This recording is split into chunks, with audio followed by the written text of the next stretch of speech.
Hello, everyone, and welcome to Winter Workshop 2022. This is an annual workshop that OSS hosts every year. Sorry about that. And during this workshop, every year, we teach students the basics of cybersecurity. We teach them the tools that are used in the cybersecurity field and hope that they learn it and are able to apply it in real life. Now, this workshop is run by students and completely done by students to teach students. Everything that you see here is done completely 100% by students. We did not have any outside help from professors whatsoever. And that goes for the entire club too. Our entire club is just completely student-based. We teach ourselves cybersecurity, and then we teach you guys. So who are we? I'm Ryan. I'm currently the president of OSS. I will be departing during the spring semester though, and Yao will be taking over for me. Right now, Yao is our vice president. And then we have Danny as our treasurer. Matthias, oh, he'll be the next treasurer, typo there. But he's currently our workshop coordinator. Then we have Chris as our competition team manager. Nathis as our competition coordinator. Ashley as our research and development. Anna as our outreach manager. And we have also our blue team, some of our blue team members here with us too. So that would be Nick, Ben, and then we have Josiah as our student advisor. Okay, so real quick, what is OSS? We're going to go through this because we got to promote OSS, So who we are, we're just a bunch of students. We are students who teach ourselves to teach others. And we do this throughout the year. We do this throughout the entire time we're in OSS. So OSS started back in 2014, and we have not had any help from anyone other than just teaching ourselves cybersecurity. And so far we've been very, very good and effective in doing this. But OSS overall is just a community of students who are interested in cybersecurity, and we're hard workers all around. We spend our off time doing cybersecurity. We spend our summers doing cybersecurity training for competitions. We're very dedicated to what we do. And this right here is just a team picture of us with our CPTC trophy. And I'll get to that in a minute. So what do? Like I said, we teach. Throughout the year, throughout the school year, we teach workshops, we do CTFs, and then we also do penetration tests. That's specifically for the red team. Now, we also do research. So we do like personal research and like company funded research. Currently, about 6 OSS members are part of a research opportunity with Disney.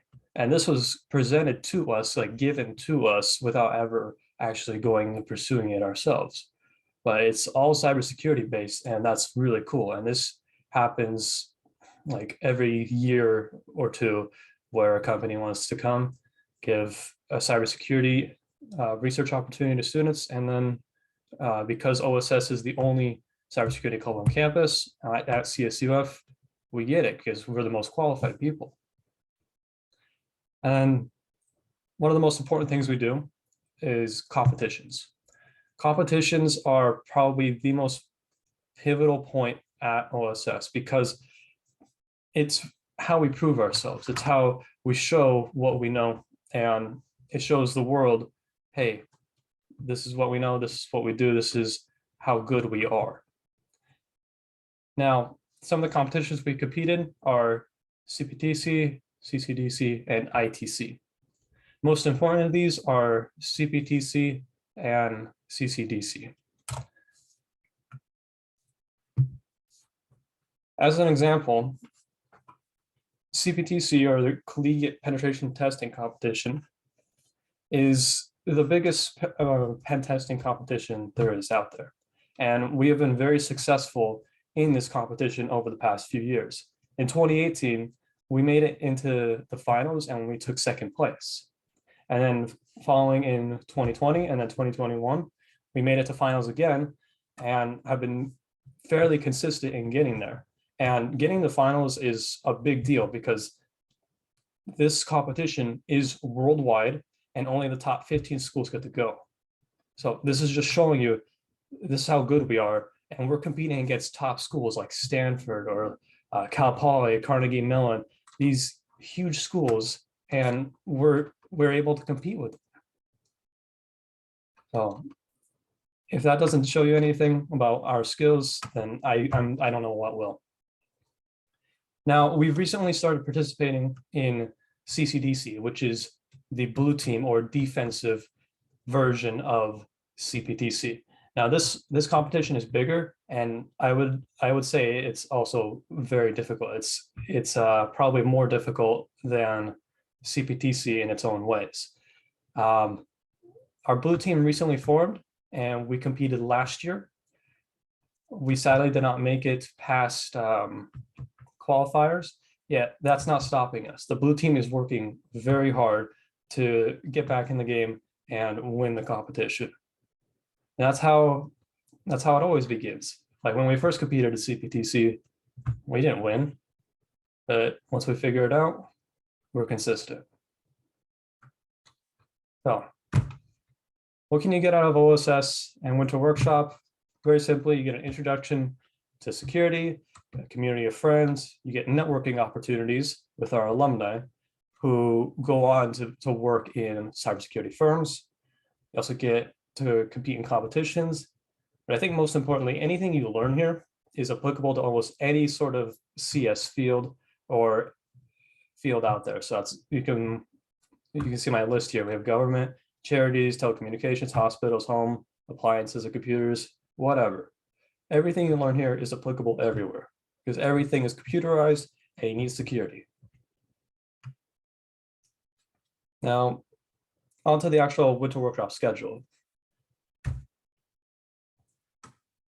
So our timeline here, of course, I just introduced our MVPs, our entire team.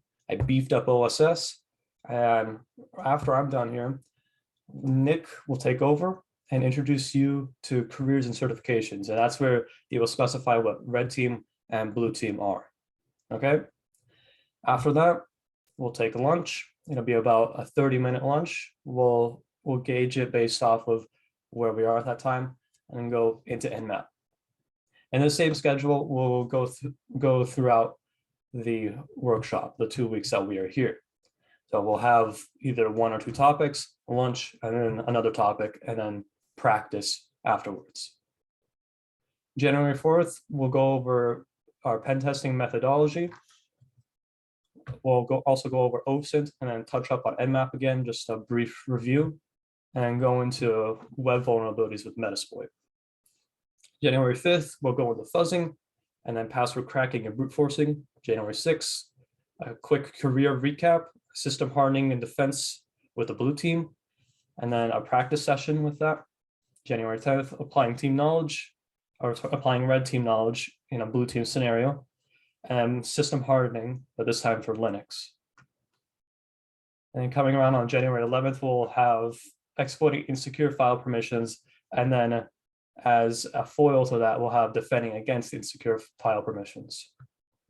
January 12th, that will be, well, January 12th and 13th, those will be our practical dates. What that is we have set up machines at the end of the workshop to put each of you into a group of and have you guys test them. So for the red team, that would be breaking into a system. And for a blue team, it would be securing a system. And depending on what you've remembered, what you've learned, you'll apply that knowledge and then report to us what exactly you did. It's not a crazy report. You don't have to worry about it. It's not a grade. You know, this is very informal. It's just to show us what you've done, what you've learned. And we can get more into that when January 11th comes around. Okay. And participating in that, in the practical and the CTF that we're going to be having, is a good way to show us that you are interested in cybersecurity and specifically interested in maybe joining the red or blue teams. All right. And then throughout these 2 weeks, we will have a CTF online. You may have seen the emails. There, we have a CTF website that everyone needs to sign up for. This CTF will be used for the machines that we are going to give you throughout, so you can practice as we are doing our demos, and you can gain points. And this is again a way for us to gauge whether or not you are or not retaining the information we are providing you. And it's also a good way to show us who's skilled and who has what it takes to join either the red or blue team. Okay. So I know that was a lot, but I tried to go through it fairly quick. Does anyone have any questions? Yeah, I have one. So for the practical, do we host it like on campus, or we still do it remotely? Everything will be remote right now. Right now, COVID's a little out of control, and I think we all think it's pretty safe to just have everything online right now. All right, cool. Thank you. Yep, no problem. Is this workshop only for computer science related students? We try to make the workshop applicable to everyone.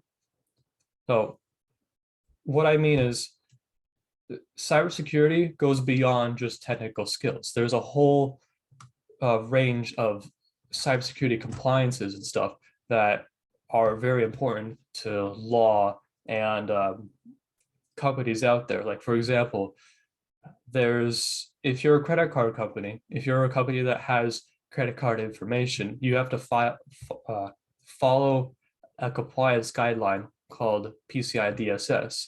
And if you're not following that, then you can get sued, cost surges are applied, etc. So there's a whole business aspect to that. I'm a mechanical engineering student interested in doing this workshop. Okay. Yeah, we try to make the workshop as user-friendly as possible. So we try to make sure that everyone can understand what is going on. So if you're wondering, for example, if you need programming experience, no, you don't. We rarely ever program. And when we do program, it's for very complicated exploits. Let's say like a buffer overflow that requires some sort of custom script.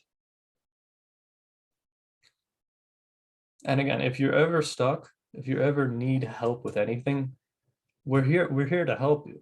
Like we're students just like you. We were all in the same boat. When I joined OSS 2 years ago, I didn't know Linux. I didn't know how to list a directory. I didn't know how to change a directory. I knew nothing. I never even touched Linux. And now I'm here teaching you guys.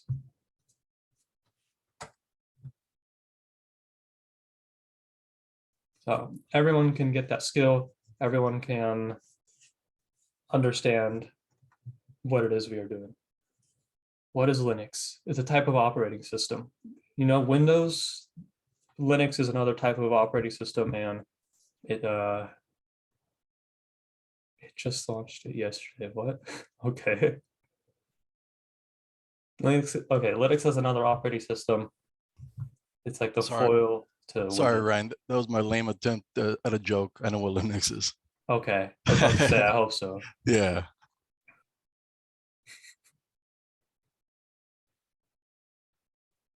Okay. Any other questions? How many other participants have? Yeah, is that participants? I have a question. So, hold on real quick. Someone. Yeah, participants. I'm sorry, I spelled it wrong. Okay. Sorry about that. How Thank many you. other participants of these workshops have found them helpful? I mean, that would be up to anyone who's been here before. But I would say, I'd actually say our best example is our newest red team members. That'd be Chris, Danny, and Matthias. You guys want to give a quick advertisement to Winter Workshop if you're here?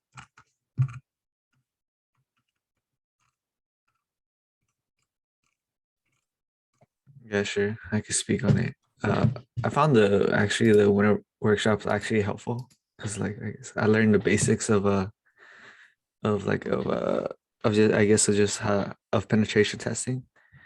Then later on, I guess they saw that I was like super interested in learning more about it, and I joined the red team.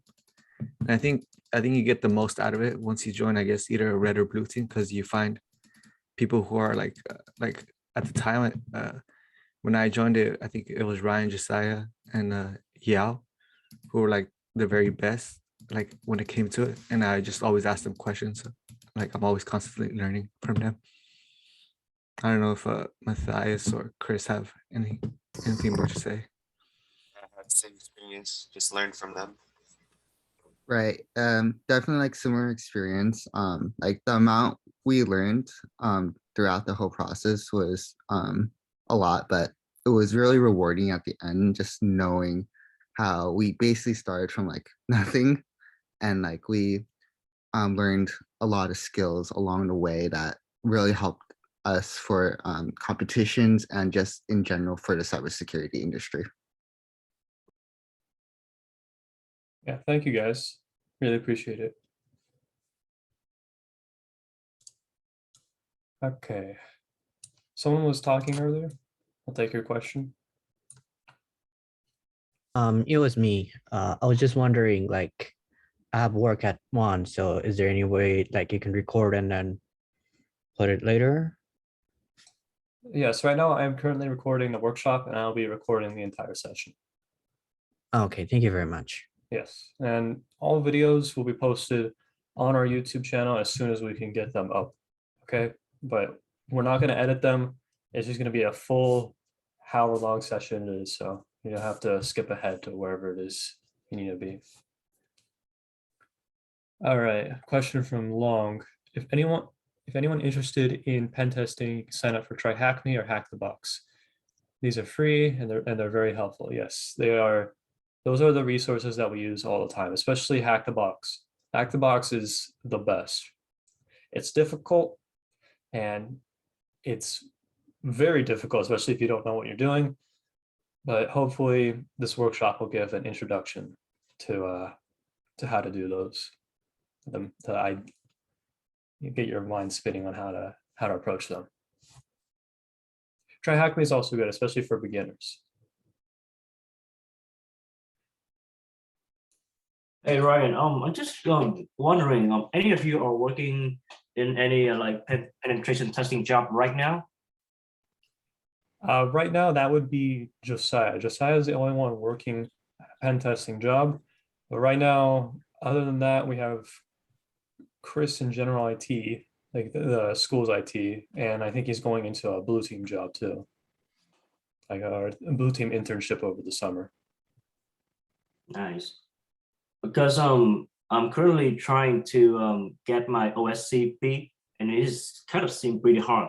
And any of you guys have any search right now, so I can have any tips? Yeah, right now Josiah is the only one with an OSCP. OSCP was definitely difficult. He said that it took him 2 times to actually Oh, really? complete the test. Yeah, it's Yeah, I very guess difficult. that one is hard. Yes. Yeah, but it's a good way to show everyone you know what you're doing. Yeah.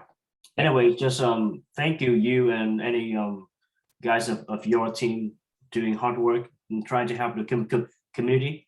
So it's really appreciated. Oh yeah, thank you.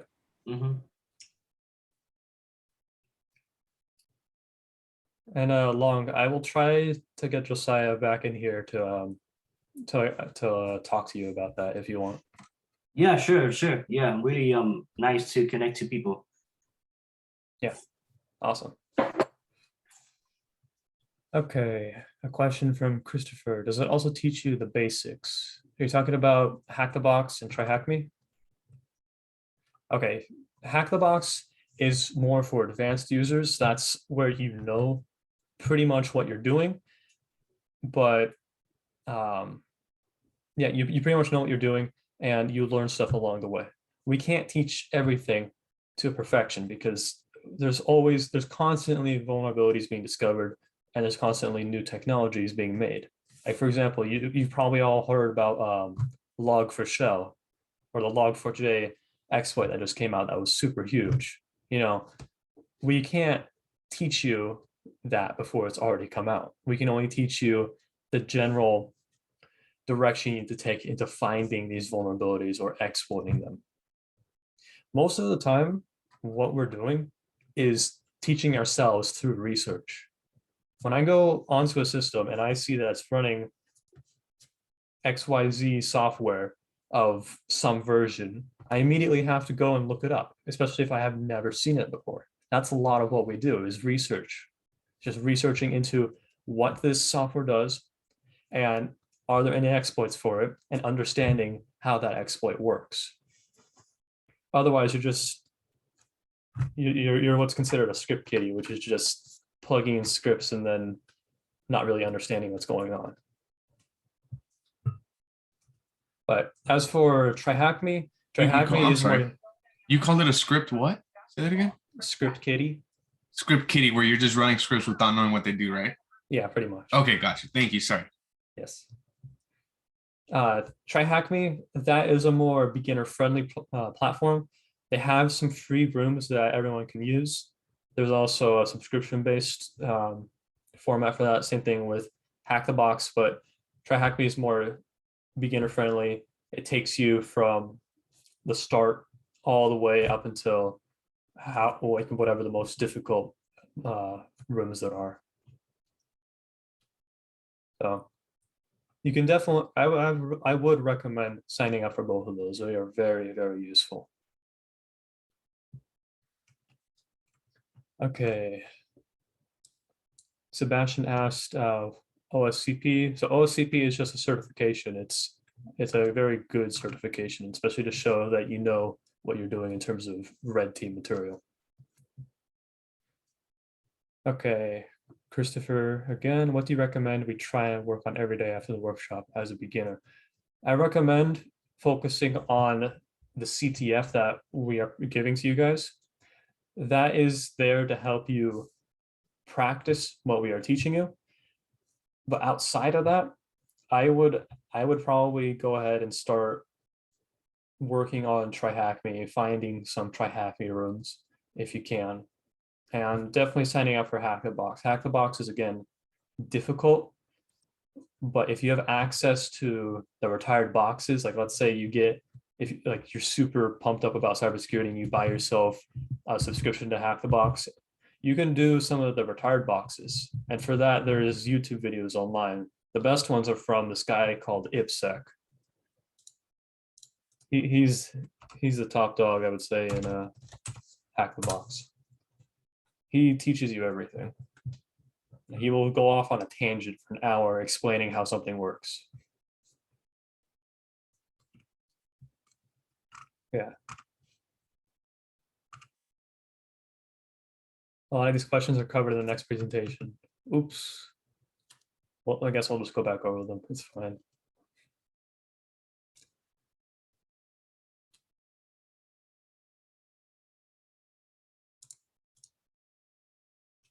Okay, are there any other questions? Hey, Ryan, just a side question. Are we going to host any workshops or any meeting in the upcoming semester, like this in the spring? Yes, there will be new workshops in spring, and they're going to be built off of what we learned here. So everything you learn here will be a foundation for what you learn in spring. So do we have any meeting room, or are we just still doing online, like meeting in person? I think that'll be up to whoever takes over after me. It'll be up to Yao.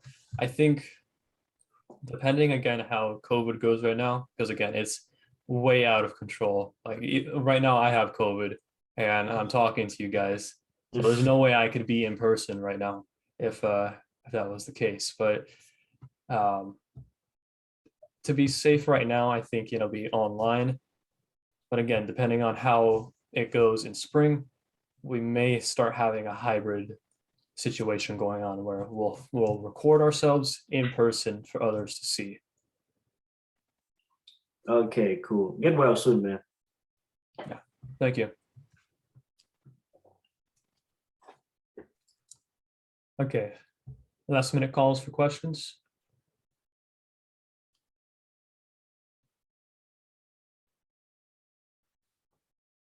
All right. Well, I did compile a couple of questions of my own because I find these to be pretty common. Any previous experience? No. I think we already answered that. I need to be a CS major? No. Do I need to know Linux? Yes and no. Like, we'll teach you Linux. We will help you with the basics. It's better if you do know, but again, we'll help you. I need to know how to program. No, not at all. Do I need a computer? Yeah. If you're asking this, something's wrong, I think. Okay. Next, I'll advertise, register, and join our Slack and Discord. Yay. Advertisement schemes, am I right? All right, so our Slack is where all of our alumni are. And we have recently just made the transition to Discord. Discord does not host our alumni right now, because most of them are off doing their jobs, doing their lives. So if you want, Discord is available to everyone immediately on our link tree. If you want to get into our Slack, you have to register for the club. Just how it works right now. Okay, all those can be found on our link tree. I'll put that in here.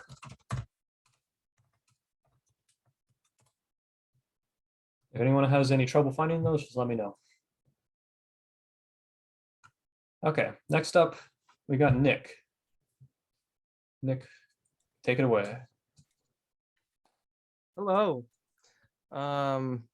Me and my boy Ben have been hard at work preparing this presentation for anyone and everyone with any type of interest in the cybersecurity industry with basically no background knowledge.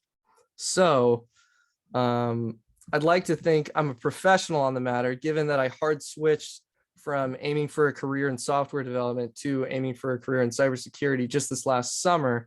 So I can highly relate to the immense amounts of confusion, like abstract words, vocab, nothing makes any sense, abbreviations. So the goal here is to clear most of that up.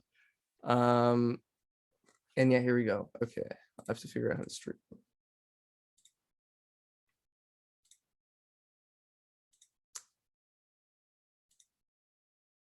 It's working. Good. Okay. Oops. Trying to see.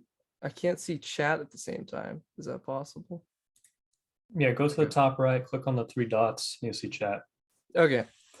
So here we go. My name's Nick. I'm 25. Like I just said, I just switched from software development. Now aiming for cybersecurity, and I'm a junior right now at Fullerton. Just transferred from OCC, got my associates in computer science, and am now working towards my bachelor's in computer science with an emphasis on cybersecurity in the Fullerton program. All right, and hey everyone, my name's Ben. I'm a graduate student studying computer science, also kind of specializing in cybersecurity as well. I had a bit of previous experience doing some mentoring for Cyber Patriot and taking for some cybersecurity courses. That's back in Cypress College, so that's kind of where a lot of my interest got sparked, and I'm just looking forward to just helping you all just learn more and just getting you guys more into about cybersecurity. Oh, sorry. This is Ben. Without further ado, let's begin.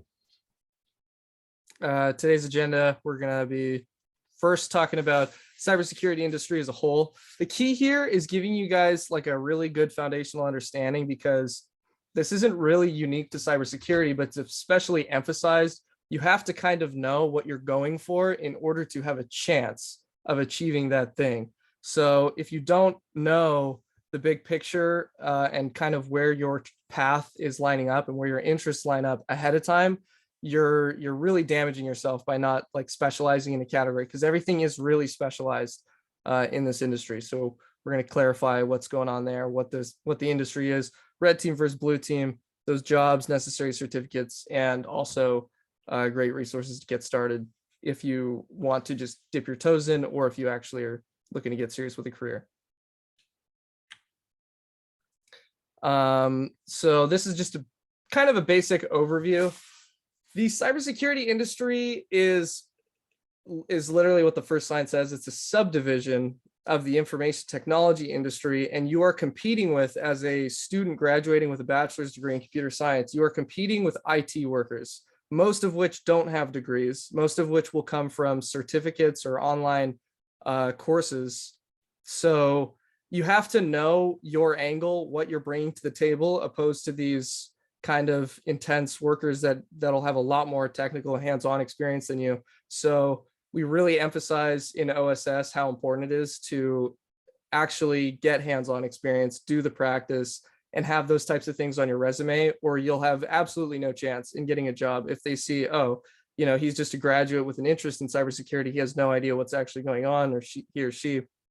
You need to start practicing the tools and skills and the terminologies and the vocab and the procedures that you're going to be using in the workplace, because the other people applying for that job know those procedures. So these are a couple examples of anywhere you could work. It's honestly anywhere. Cybersecurity is a pocket of the IT, and IT fits in with pretty much every single business, or it can be its own standalone. And it's the same thing with cybersecurity, whether it's a specialized practice or not. So depends on where you want to work. You can, there's a lot of freedom to the career of cybersecurity in choosing kind of what works best for you.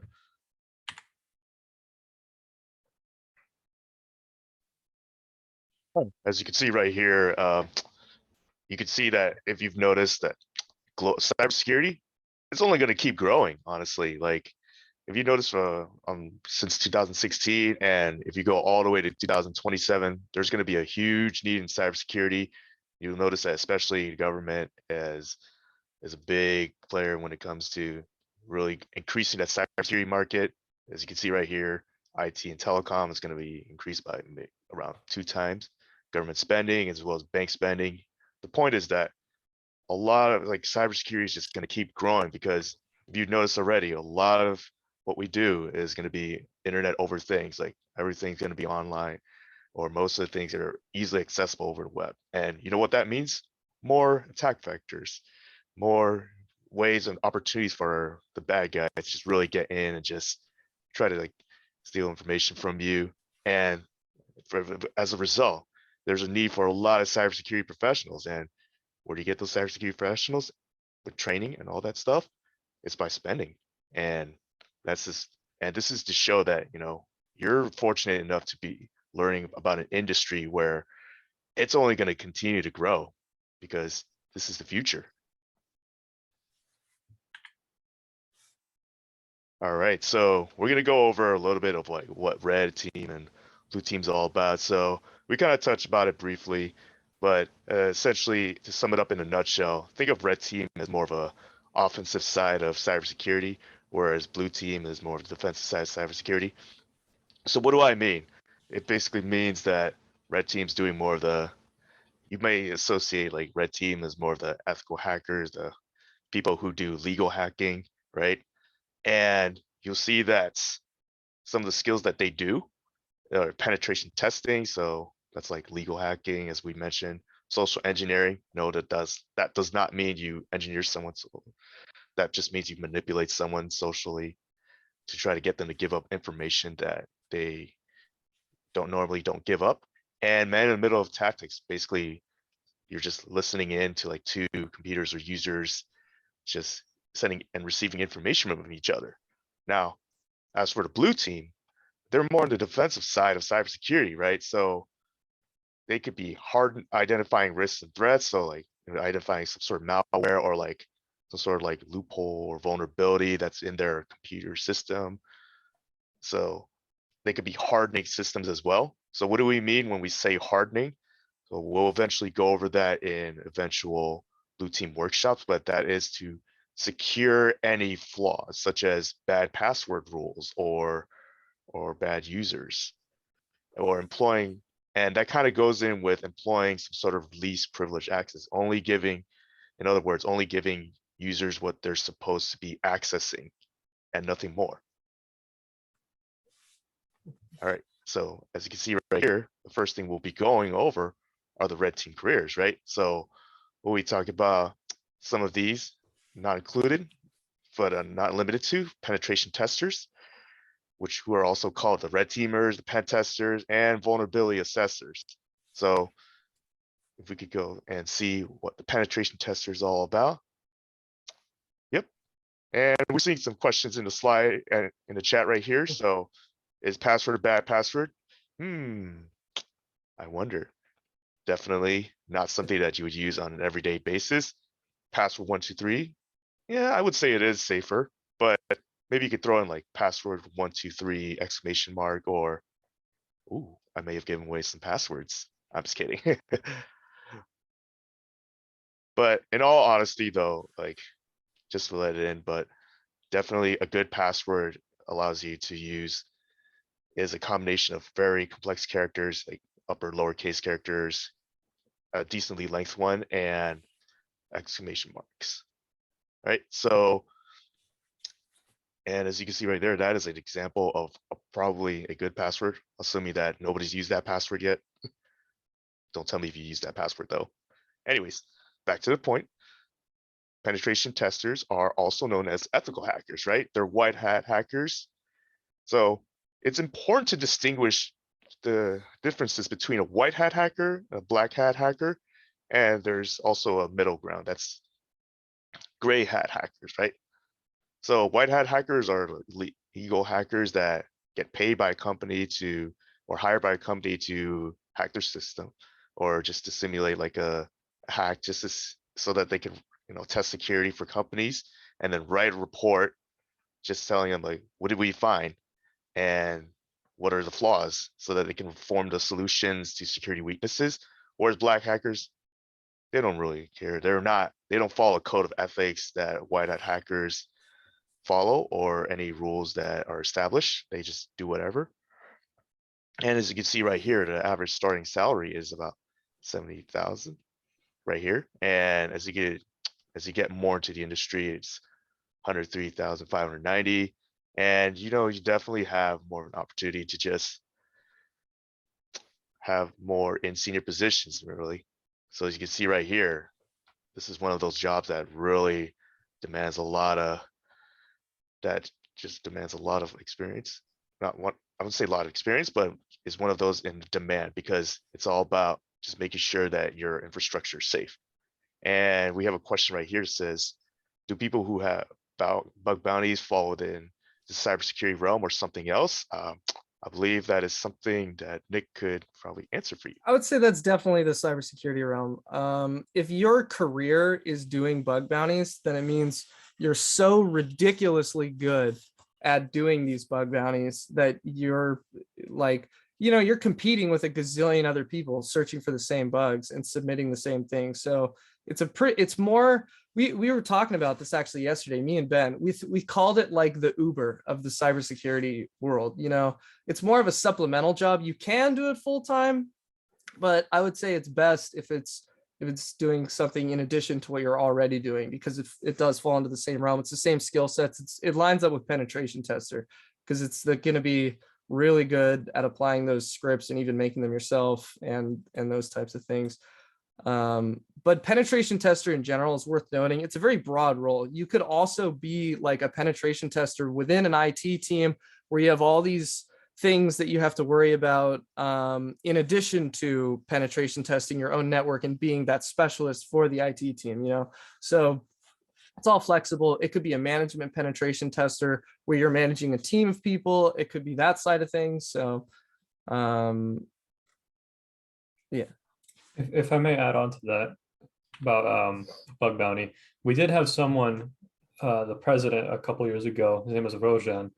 He did bug bounty, and he did that ever since high school. He made a lot of money from it. He was probably the best hacker we've ever had at OSS. So yeah, it is a good career if you can do it. If you can take it. Yes. It requires a good amount of knowledge. All right. Well, thank you, Ryan and Nick. So another job that we could talk about are vulnerability assessors. They are kind of similar but different, because when we have penetration testers, they actually simulate ethical hacking. What they do is they identify security weaknesses and then they prioritize them accordingly, right? So these are the guys that are usually they're hired as outside consultants. They oversee scans and audits on a regular basis. So what do? They create scripts and applications to test for vulnerabilities. So like, is your system having like bad password rules? Are there users that are not supposed to be there? Things like that. The possibilities are endless. And just like penetration testers, not only do they perform their tasks and their responsibilities, they're going to be describing their findings in an assessment. And just like the penetration tester, and you're going to see this as a common theme throughout a lot of cybersecurity jobs, they're going to keep up with a lot of their vulnerability, cybersecurity information over time. Why? Because cybersecurity threats change a lot. And you've probably never heard of some threats before that you may have heard of now, such as Log4j. When it was first released, like not much people knew about it, and people were like working around the clock to just learn how to detect that, identify that, and remedy that. So we're going to talk about the lowest starting pay, which is like 59,000, and average median is 93,730, and kind of tops off around 130,000. All right. So any questions so far about those two or anything in general? So can a gray hat get in trouble for bringing vulnerabilities to a company? Well, that's My question more, might be phrased. Okay, you understand what I'm saying. I think I might have rephrased it incorrectly, but I'm just saying, like, if they were to, penetrate a company and then find vulnerabilities and then bring it to that company, will they get in trouble for that? For example, if they don't do anything, I mean, obviously they're hacking it and that's illegal just because they're not doing it within the realms of, they allowed that to happen. But for bringing that to light, will they get in trouble for that? Or is that something where they'll get Yes. rewarded or The compensated? answer is yes. There was a person Yes. that has, people have found vulnerabilities, reported them to companies in honest conscience, and gotten sued and gone to jail for it. So the Oh, answer crap. is it's not trustworthy, and companies Okay. are assholes. Got you. Okay, thank you. Yeah, pretty much. And it's kind of like the same rules that dictate like penetration testers or white hat hackers, right? So sometimes these companies, they may introduce like a scope of like, oh, this is what you can do. This is what you cannot do when you're doing the penetration testing.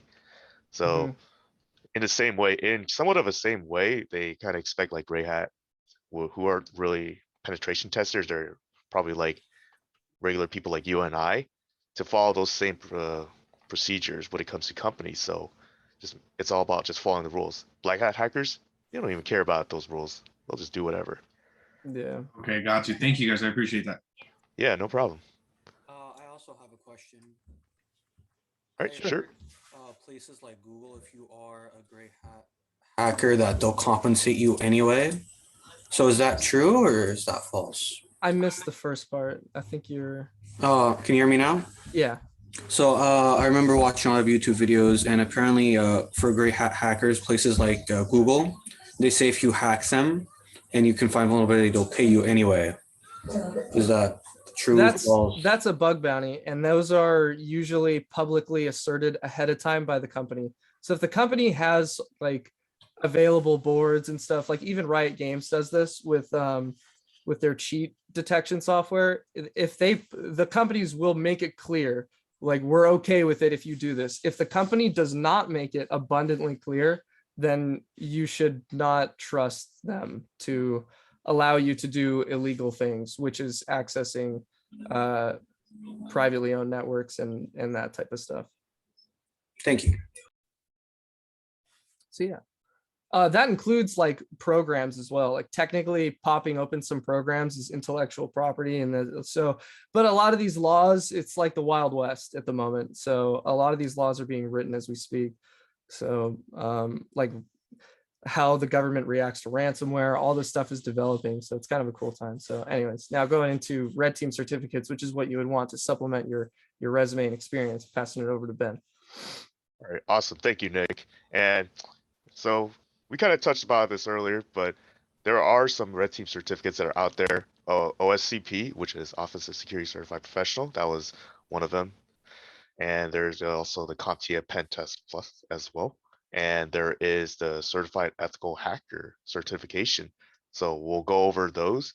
And the first one we'll be going over is Offensive Security Certified Professional. Obviously, it is offered by the Offensive Security, also known as PEN 200. So what it essentially is, it's a self-paced online ethical hacking course that introduces penetration testing tools and techniques via hands-on experience.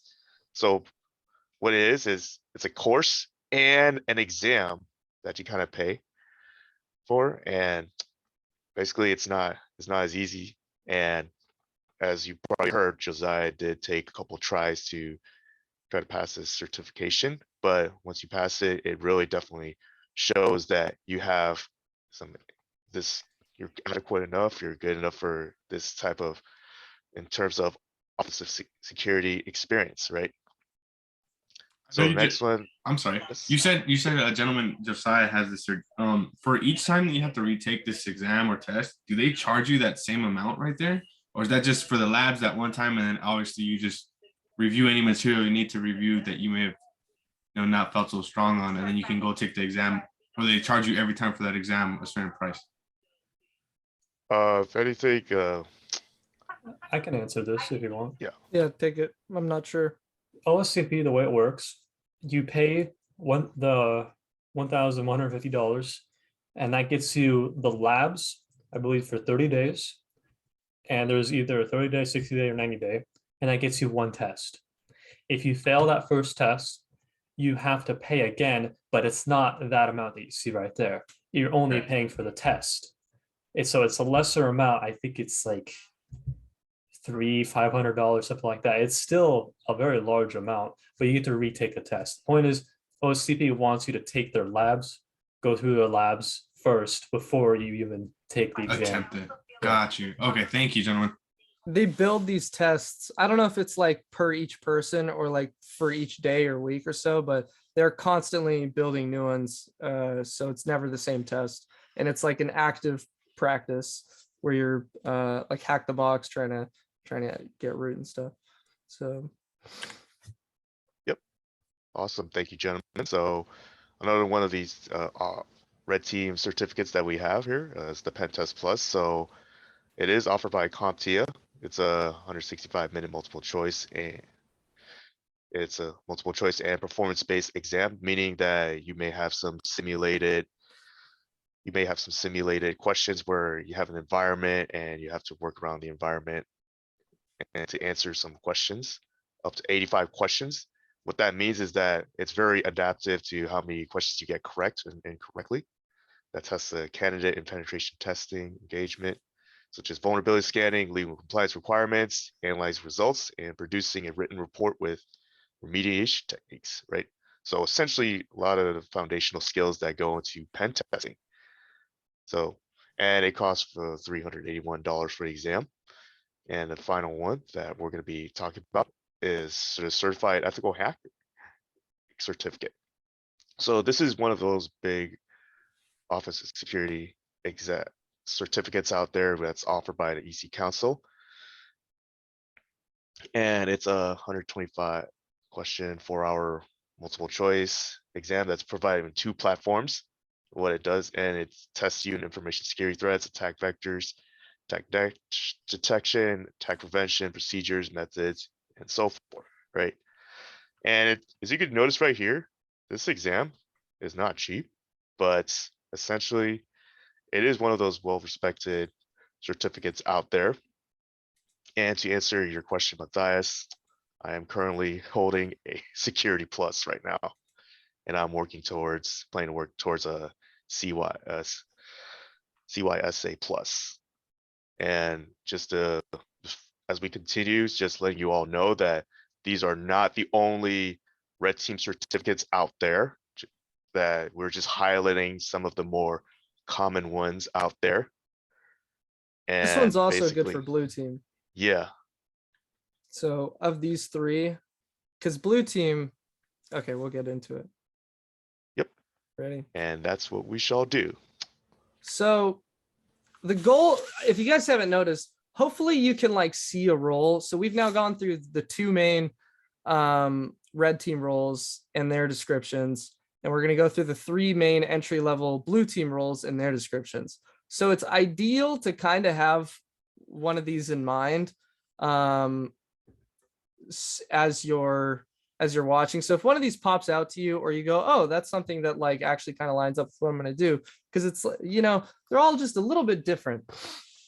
So your pen testers, you know, that's where you get all the cool stories of guys going to banks and picking a lock in the back, sneaking past the camera, putting in a keylogger. You know, that's technically pen testing, and that's part of it, is using tools, fancy tools to crack networks, take over people's Wi-Fi, and then get stuff through that. Like, for example, the Target scan, the Target credit card thing, it teaches you this on the Try Hack Me website. It said that entire $300 million credit card leak was due to a smart refrigerator that was inside a Target store, in some random Target store, and the smart refrigerator didn't agree with the type of Wi-Fi, and it needed administrator privileges to access the Wi-Fi. And for some reason, the IT worker who worked there and had the ability to give the smart refrigerator administrator privileges did so. And some passerby figured this out. There was a one-click vulnerability for these smart refrigerators available online. There's a one-click vulnerability for pretty much every single smart appliance that exists, because they all lack in firmware updates and security. But anyways, despite it being one click, this man was still a genius, and he had to use very complicated methods to not be caught or registered by the system, because the systems also have firewalls that are there to detect unusual behavior, and he slid past all of that. So he just had the avenue through the refrigerator, but he had the skills to slip by all the cameras and the spotlights of the firewall. So that's pen testing.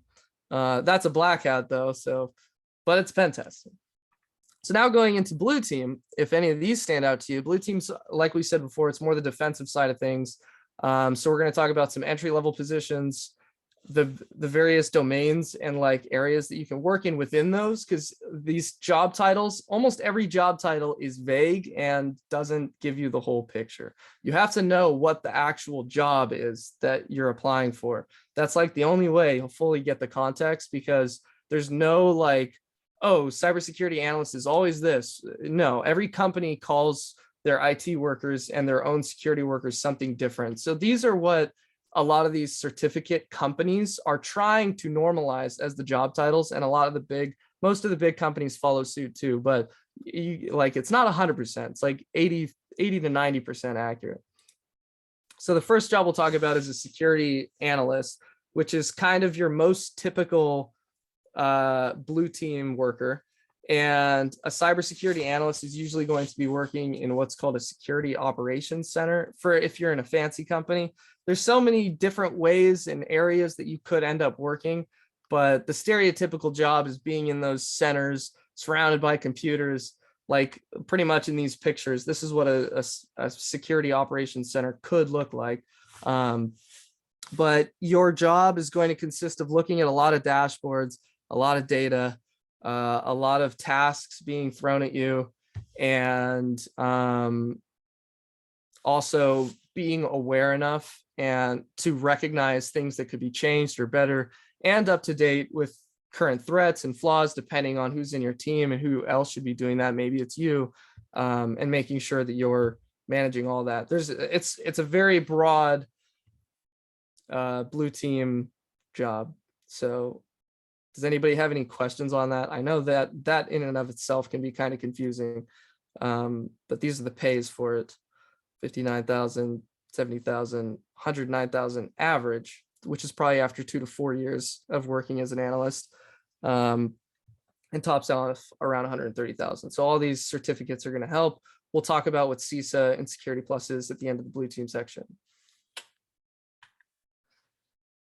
So the next entry-level position is a cybersecurity specialist, and this job is very similar to an analyst. It's very cybersecurity focused, defensive, setting up systems, protecting those systems, optimizing, maintaining, all that type of stuff is part of this. But as a specialist, you're usually have a different role in mind, like you're an IT controller or manager, you're doing something where you're not always doing security the way an analyst is kind of sitting at a table and managing all, like he's focused on security for the network, like that's the job, and you're writing reports for what needs to be changed. A specialist is more like maintaining a specific system or a specific job. It's a little bit more technical. It's the medium technical. So it's like analyst, you've got the least hard coding, laser beam technical. All of them are still technical, don't get me wrong, they're all very technical, but analyst is probably the least so. Specialist is a little bit more in the grain of the technicalities. And then lastly, we've got a cybersecurity engineer, where you are the powerhouse of the cybersecurity industry. You know the ins and outs of how things are coded and are honestly the foundation of all things working. So this entire Log4j issue, you could argue, was probably caused by a cybersecurity engineer's mistake, because those are the guys building most of these tools that everybody is relying on, or just that individual companies are relying on. So a lot of companies will build their own in-house setups, network infrastructures and stuff, and engineers need to know the ins and outs of all that. So after you pick one of those three jobs, all three of those, you can really specialize in different categories. So you could be a security engineer who's on the malware side of things, if you have a fascination for malware. You could be a cybersecurity specialist who has a really strong understanding of cryptography, and you're applying that to your work. And then as you specialize further, you can find positions that are really looking for masters of those specific trades. Cybersecurity engineers involve more on the programming side in general, yes. So there's also a specific term called a source code engineer or source code editor, and those are truly coders, but it would probably be an engineer with an emphasis on coding that goes into the hardcore coding roles, which pay a colossal amount of money. Those are some big money payouts, because nobody wants to do them and they're really, really hard. Let's be real. So they pay a lot of money. So if you feel like that's your stick, then do it. Regarding specialized and upper level roles, you can emphasize any of these skills in any of the entry-level blue team roles and in red team roles. So I put these all as purple for a reason. There's a term that gets tossed around called purple team, where it's not necessarily red team, not necessarily blue team. You have to have a strong understanding of both sides, in order to be an effective player. So these are just a couple other examples of more specialized roles that you might see down the road in your career. Incident response, which is kind of a high stakes, high pressure, responding to companies on fire because all their credit cards just got released. We need you to get over here and save us within 2 days. That's incident response. A malware analyst, you just have a supreme understanding of reverse engineering those .exe files that are destroying computers every day. An architect is going to be, it's kind of a gray area of management versus technical role, because you are in charge of probably a team, but it's the primary oversight of the whole network. So that's a pretty cool job if you really like building the whole thing. And then there's management positions that obviously go infinitely.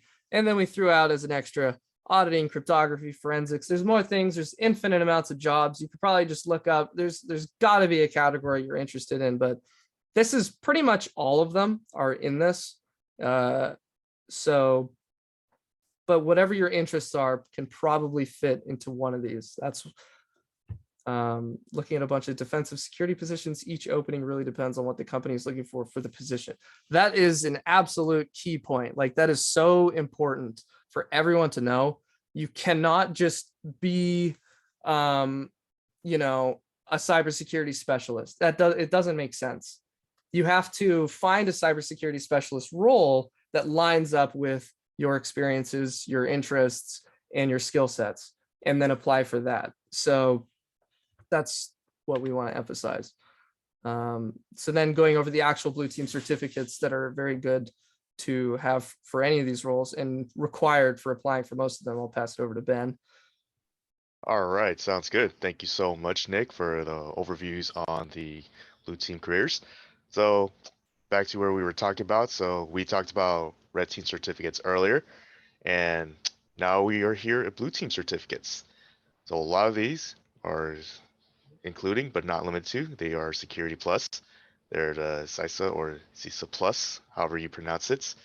There is the CASP, the Advanced Security Practitioner, and the big kahuna of all of them, the CISSP, the Certified Information System Security Professional. So first of all, let's go ahead and start off with Security Plus. So Security Plus is what I'm pretty familiar with because this is the one that I have, and some of you guys are planning to just work towards. And it is one of those foundational cybersecurity CompTIA certificates out there that is very well respected. Definitely a necessary recommendation, good recommendation if you are looking into try to get into some sort of cybersecurity career, because it is a 90-minute multiple choice performance-based exam containing like 90 questions, up to 90 questions that test you on like security postures and recommending implementing appropriate security solutions. It is foundational in a sense where, you know, if you have those performance-based exams, so based off my experience, you'll be tested on like you'll have a simulate topology where you basically just, you'll be like given like a topology and you'll have to identify like, okay, what do you have to do in this situation to secure things and things like that. So fun fact, I actually did not take either the 601 or the 501. I took the 401 just before it was about to be depreciated. So you probably guessed that was a long time ago in a galaxy far away. But as you all probably know, you're probably thinking, so how do you keep up, right? A lot of these certificates, you need to go, if you want to make sure you maintain those certificates, they do this thing called continuous education, right? So you have either the option to retake the exam, which ain't nobody got time for that. Or you could just go to some seminars or events that give you continuous education credits that are good towards your renewal of these certificates. Or what I did personally to renew my certificate was I took a course that was offered by CompTIA, and upon successful completion of the course, allowed me to renew for a good 3 more years.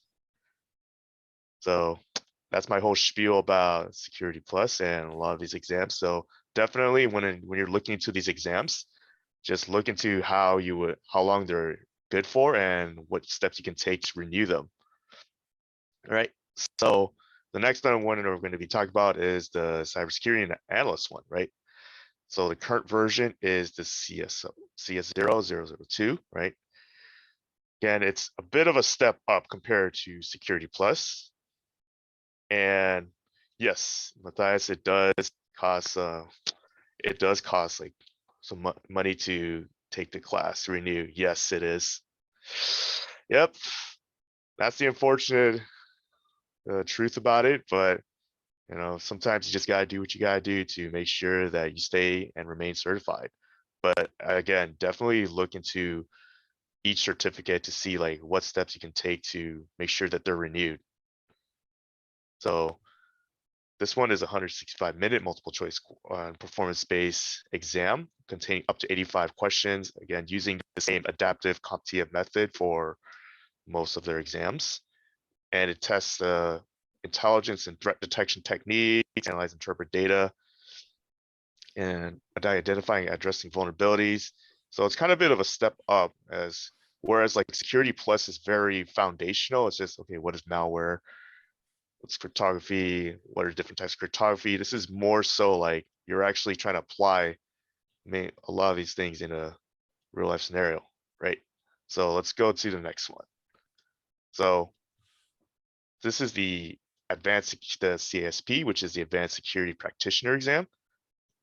Now, if you were thinking this is Security Plus at the very bottom, I wouldn't say at the bottom, it's like the foundation, the starting point. Then you have, says you can either branch to CISA Plus or PenTest, either PenTest for offensive and CISA for defensive. And then you have the Advanced Security Practitioner, which is, you know, up there above PenTest and CISA. So this one It's tests you with the technical knowledge and skills to architect, engineer, implement secure solutions across complex environments, and while considering the importance of governance, risk, and compliance environments. This is kind of important because if you may imagine, the more years you work in cybersecurity, you'll probably be in charge of making sure you are overseeing the security infrastructure of your company. So this is, in a sense, this is what it is trying to test you. And let's go on to the biggest, one of the biggest blue team certificates out there is the CISSP. So this is a certificate that's offered by the ISC, and it tests you in these 8 domains, right? So security and risk management, asset security, security architecture and engineering, communication network security, IAM, security assessment and testing, security operations, and software development security. So it's unlike the previous certificates that we talked about for the blue team. These are one of those like blue team. This is a blue team certificate that requires 5 years of full-time paid work as a security analyst in at least 2 of those 8 domains. It's covered by CISSP, and it costs like $699 for exam. You're also, if I recall correctly, you are also expected to renew. Make sure that you renew your knowledge every 3 years for this exam as well. So they want to make sure they're very on top of making sure that these certificate holders are always staying in touch, up to date with the latest cybersecurity trends. And Chris posted something in the chat about CompTIA discount vouchers if you have an .edu student email. Definitely take advantage of those, because you know those certificates don't come cheap. Take whatever discounts you can. And Sebastian, you have raised your hand. Oh, so is there any certs that essentially like encompass or umbrella the other ones? For example, like you got to this one and said this is the last one is kind of called like a bigger one. Is there any certs that you can get that would essentially, you know, the other certs would fall under it and be like, if you get this one, you don't really need to get this one because it's still encompasses it. That's what these ones, for the most part, like you're not going to get your advanced security practitioner until you've done your Analyst Plus, probably. Like these are kind of in order. Oh, they work up. You can't really get like one of the requirements for the CISSP is 5 years of work experience, and you're not going to get that work experience without a certificate. So like it's like the way we have it set up, it's not so much that you need this or that and like, oh, it's required here or there. It's like in entry level roles, they're looking for this. In mid-level roles, they're looking for this. Like when you're already working and you're applying for a management role that's paying $130,000, they're not going to give a shit that you have a security plus. They're going to be looking for the better stuff, you know? And then once you have a few years of work experience there and you want to, you know, it depends what you want to do and where you want to go and what job interests you most. And you can definitely just like drive it home and become really insane and practiced in that specific area. Because there's also certificates for like malware, malware analysis and stuff. So actually, do we have the link to that certificate? Yes, sir. And it's at the very slide is it on? We're going to be covering it towards the tail end. So okay, actually, we'll just wait till the end and then we'll show you a billion certs. Don't even worry. I'm just jumping ahead. Okay, thank you guys. And then it's also worth noting for the CISSP, it's not as scary as it thinks. Whatever job you're working is probably covering 2 or more of the 8 domains. So it's like 5 years of analyst work experience. It's pretty much. Thank you. Yep, sounds good. And that was actually a very good question because, you know, as we mentioned, you're not limited to these certificates. You have there's a bunch of certificates out there, and we can provide you a resource that shows you all the certificates that are out there. So as an example right here, you may be thinking, so Ben and Nick, we covered a bunch of certificates, red and blue team certificates, but we don't know where to start. So an example that we can give you is the CompTIA certification track. So as you can see right here, people start off with IT fundamentals and A+, which, you know, isn't as necessary, but some people actually do that. IT fundamentals and A+, they cover more of the IT side of things right here. And then you have your Network Plus, which goes into network basics, network fundamentals. It's like, you know, what are the 7 layers of the OSI, stuff like that. Mhm. But the one that you're probably really into is Security Plus. And as you can see right here, it's listed as a core skill certification. That means like Security Plus a certificate covers the fundamentals of what it means to have cybersecurity. And as you get that Security Plus, as Nick was mentioning, things were in order, you go into your intermediate tests, right? So you can have the option of taking either the PenTest Plus, the CSUF Plus, or you can take both if you're feeling like it, and if you don't mind, like shelling a bit more money for certificates. And then once you get what you need for PenTest Plus or CISA, you can go to CASP. So now you may be wondering, all these resources about careers and certificates, how the heck do I get started, right? What do I do? So first thing that we can probably emphasize for you all is you gotta learn the fundamentals, right?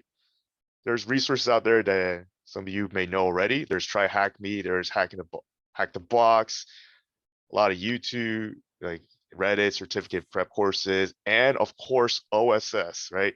There's a lot of resources, a lot of tutorials, lessons out there when it comes to cybersecurity.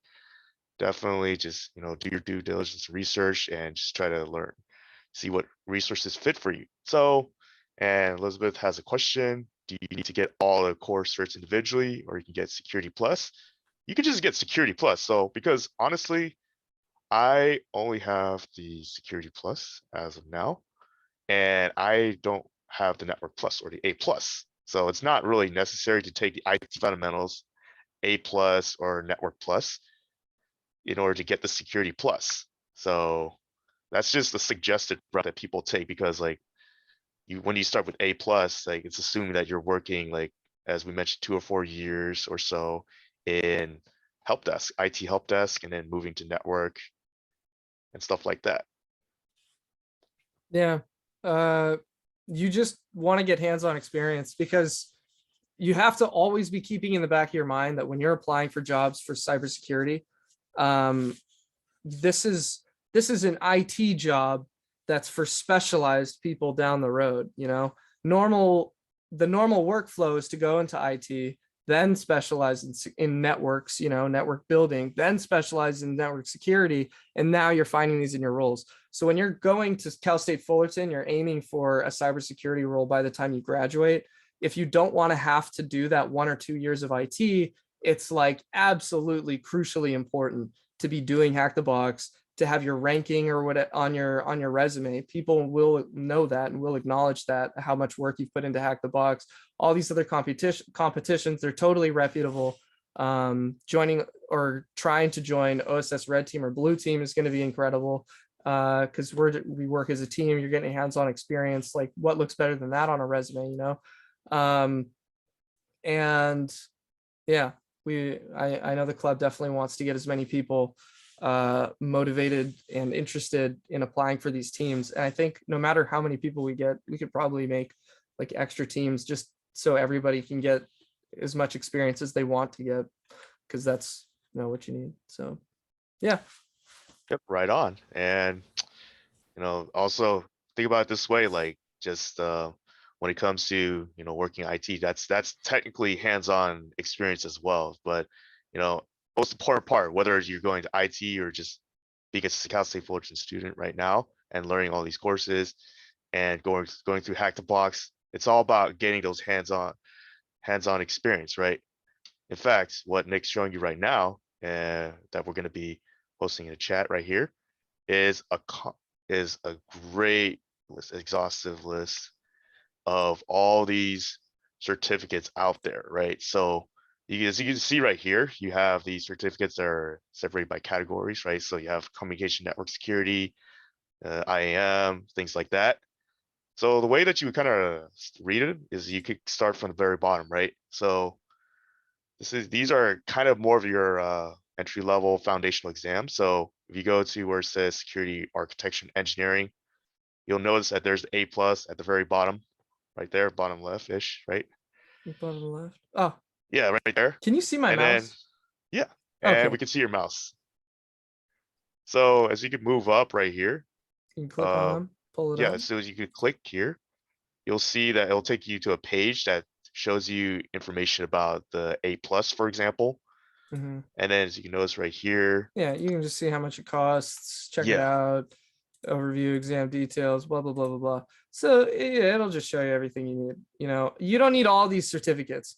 The key here is like, get a couple, like sprinkle in the area that fascinates you most, because you can imagine that that would help you on a resume. But what's more important are the certificates that the employer is asking for, because it could be a security engineering job, but they could be asking for some certificate that has to do with some system. I don't know. You know, you got to know what you're applying for.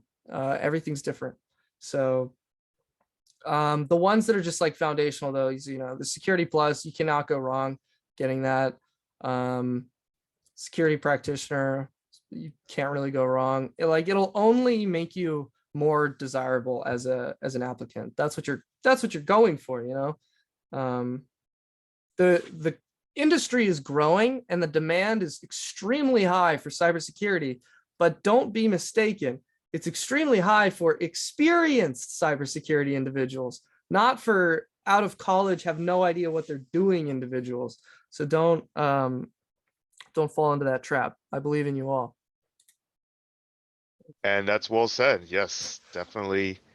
That is that is something good that you can check out. Make sure if you're very interested about these certificates, look into this website and see which routes you can take.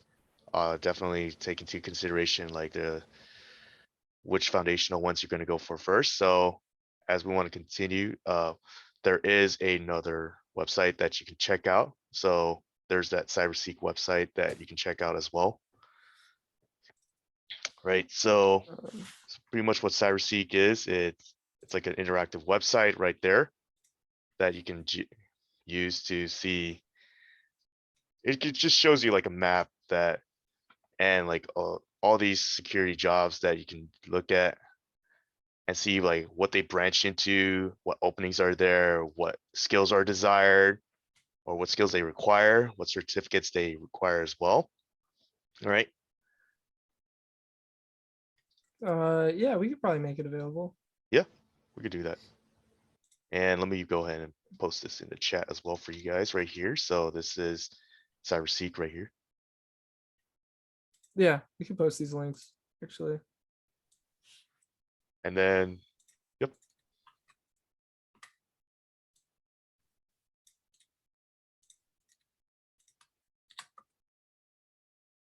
And then the last one right here is cybersecurity.education.org. That's another suggested one, right? Resource out there. It kind of talks about like what kind of careers are there, Yeah, what's your specialties. it's cool. But obviously these are some of the resources that are out there that talk about like what type of careers are out there. Obviously, when it comes to like getting your education in cybersecurity, I think you guys are all taking the best step right now in, you know, being a part of a four-year university and being a part of it and even showing interest in this organization. That's already a good start when it comes to this. So I'd say you guys are on the right track. You got to know what you're doing in order to enjoy it or understand it. And you got to know what you're doing in order. Wait, I had a really cool phrase planned, but I just pulled off a Sleepy Joe. Forget it. Very good. Try it again. Hey, keep going. I don't even remember. It's fucking gone. All right. It's all good. Sorry. All right. Well, with that said, do you all have any questions for us? Oh, I was going to say, you got to know what you're doing in order to enjoy it. And you have to enjoy what you're doing in order to have any type of passion or interest to, you know, excel at it. So I think just getting a basic root understanding, like knowing what you're doing, knowing what you are interested in, what you're going to be doing, because that's like the great mystery. You know, I remember being interested in cybersecurity for like a year and having no context for it and then losing interest for it. Like, of course I lost interest for it because I never put in time to actually figure out if it was something that was interesting to me, because you probably don't really know what you're getting into until you've actually tried it a little bit. So that's what I got there. Like I joined this semester and I did the CCDC 2 practice sessions, and like let me tell you, it's goddamn crazy. It was completely not what I expected, but it was just super fun, like high stakes, rapid. It's all about Googling, you know, how good are you at Googling? If you're incredibly fast and effective at Googling and like control Fing, navigating through websites, cybersecurity is like a good field for you, honestly. Yeah, but by the end of this, and even joining Red or Blue Team, you basically become a professional Googler. That's how it works. Yep, I won't deny that either. Certified Googler professional. True. All right, so that's it for careers. Any last questions for Ben and I?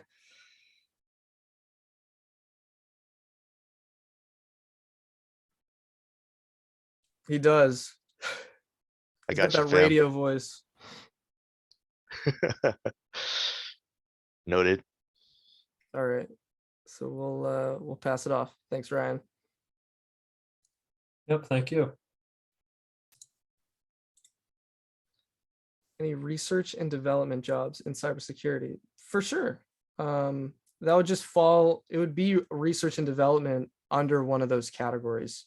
So I'm not really sure what section of research and development you're talking about, but I'm sure you could find something. Yeah, one of them could be like malware analysis, just like definitely learning more about the malware that's in this world and stuff like that. Obviously, the possibilities are endless, and research and development is one of those like fields out there that is in there for cybersecurity. All right.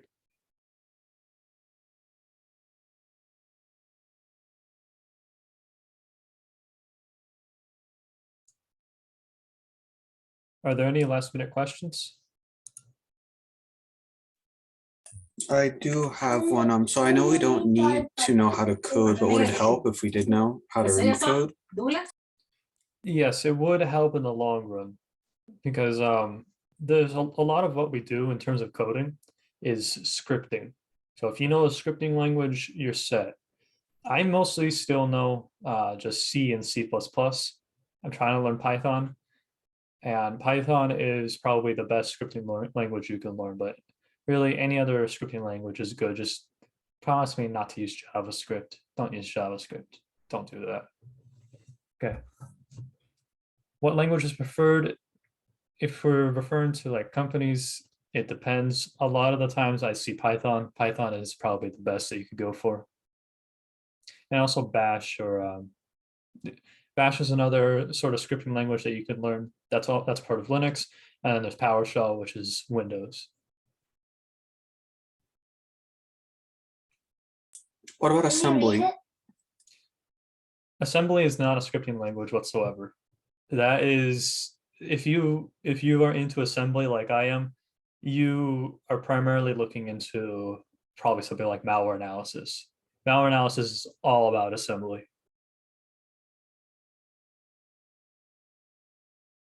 But outside of that, assembly is still good to know, especially for certain types of exploits. Like most of the time when you're doing something like a buffer overflow, that requires you to know assembly language, knowing what opcodes to send to the computer to allow you to get like a reverse shell or elevated privileges, whatever.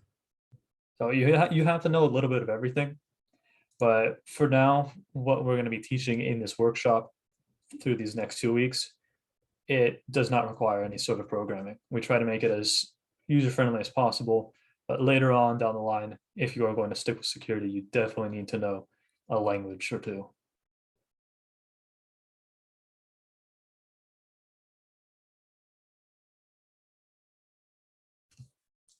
How's the job outlook for malware analysis? I think that definitely be something for Nick or Ben to answer. The job outlook, let me go back to that slide and see if I can just give something.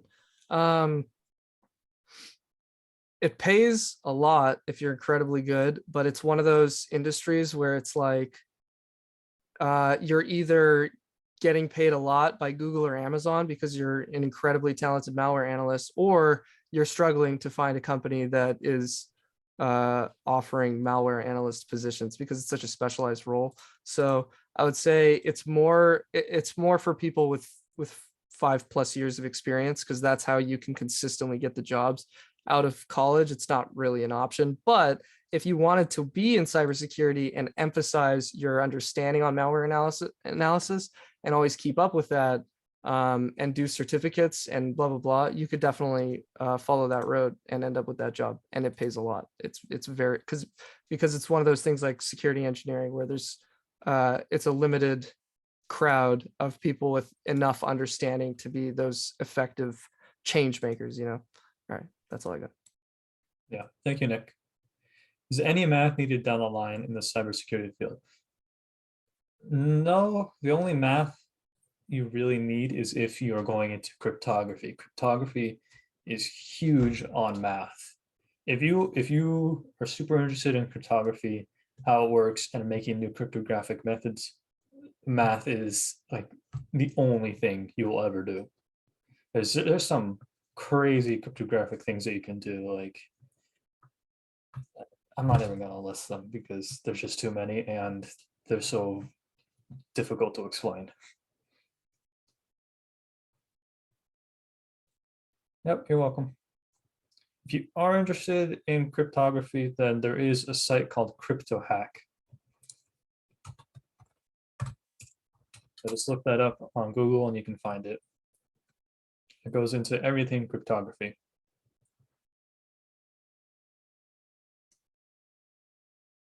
All right, any other questions? Yeah, thank you, Ben.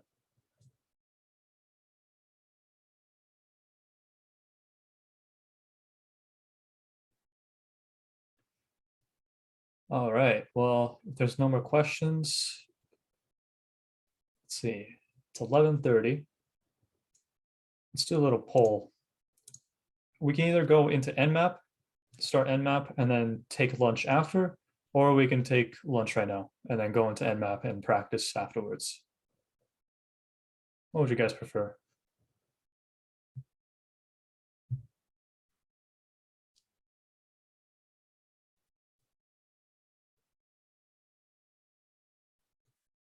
All right, lunchtime right now? Okay, then we'll go ahead and take lunch and we will meet back at, let's just say 12:10.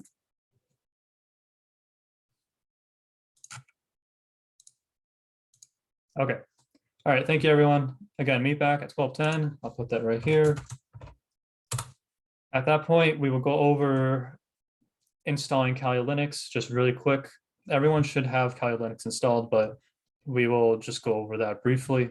If there's anyone that needs help after that, we'll help them. And then we'll go into Nmap and then practice with Nmap. All right, see you all at 12:10.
Seems I forgot to stop the recording. Oh, wow.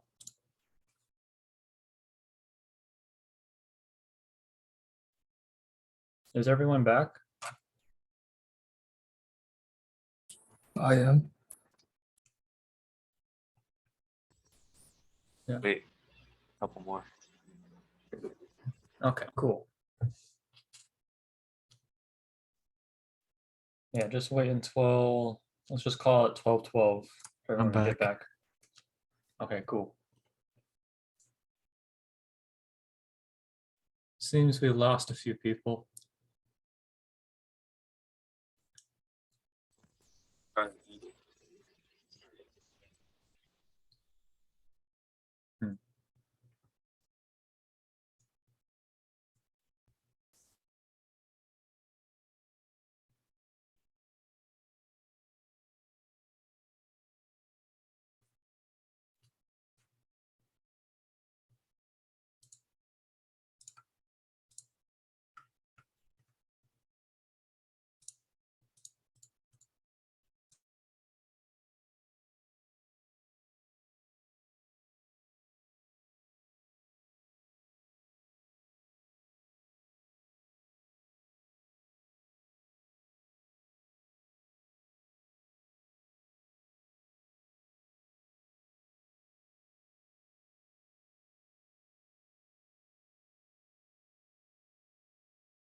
All right, Matthias, you can go ahead and get started. Y'all can hear me clearly? Yep. Everyone, welcome back. This is the intro to Nmap. And before we get into Nmap, we need to know a couple terms. So we got to know what an OS is. So what is an OS? It is a program that acts as an intermediary between a user of a computer and the computer hardware. So what that does is it basically runs the computer, and a couple of them can be Windows, Mac, Android, or Linux. We need to know this because different environments can be tricky, and we mostly focus on Linux. And I think Ryan here is pretty good at Windows. And also, we have our IP. So it's an internet protocol, and by definition, it's an identifying number that is associated with a specific computer or network. And we have two different IPs, a public IP, which is used to access the internet, and it can be routed on the internet, unlike private addresses. So private addresses are not routed on the internet, and no traffic can be sent to them from the internet, and it's only supposed to work within the local network. And lastly, we got our, oh, we got a question. Should I be on my VM already? No, not yet. I'll get to it. And then we got our port, which is a communication endpoint that is used to send and receive data via the network for specific applications running on the designated port. So most well-known applications or services will be registered between ports 0 to 1023. And if you shift your attention towards these two columns, you can see the port number, and then you can see the state. So what this means is that this port is closed and all these other ones are open.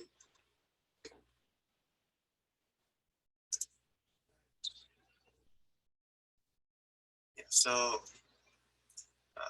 famous examples would be port the 20s and then 80s or 403. And an admin can have other applications running on other ports as well. So these ones.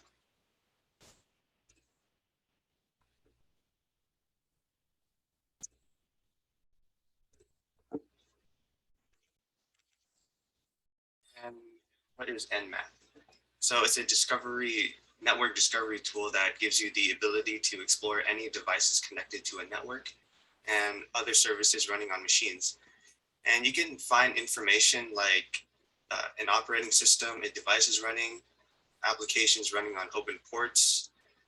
You can detect what version it runs. And for more advanced uses, you can run scripts against devices on the network.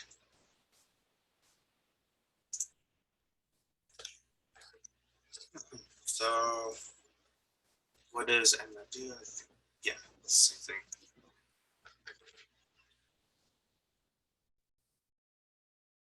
And this is important to understand what a network is. So it has multiple computers, and you can think of it like a bunch of feeders, a bunch of kids trying to reach into the fridge, which your mom is providing the food. And yeah, so it helps us understand which devices are connected on the router and understand our scope.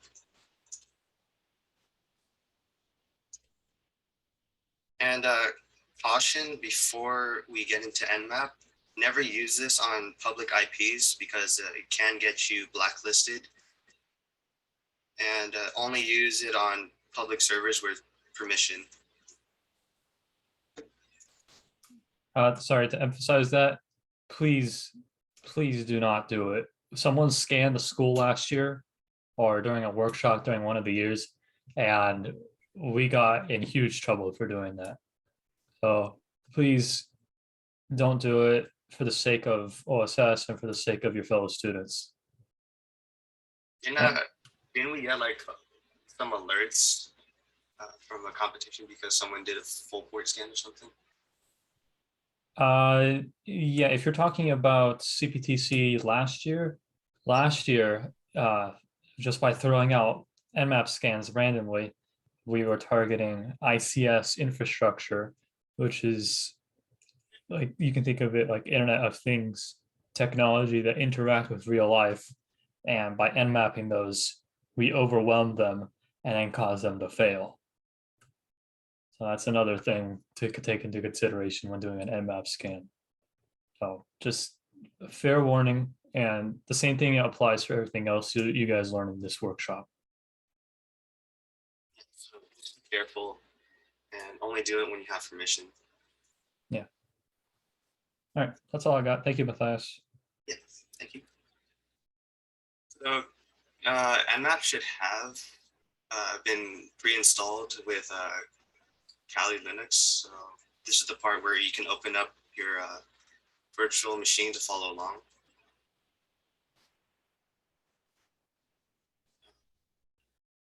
But yeah, I can just go through it. So how to use Nmap. So when you open up a terminal, just type in Nmap, and then your payload would be an IP address.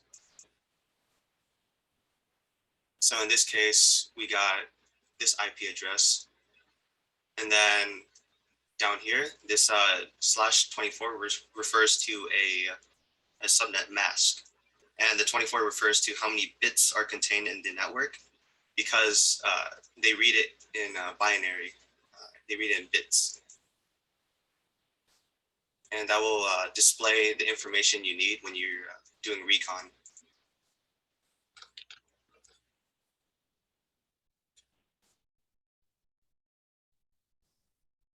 You said the 24 was the bits, right? Yeah, 24 Thank- referring to bits. Thank you. Yeah.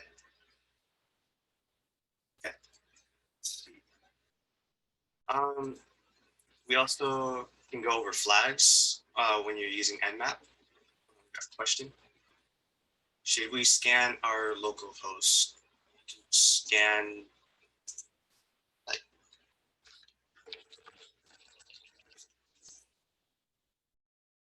yeah, you can scan locally. It's fine.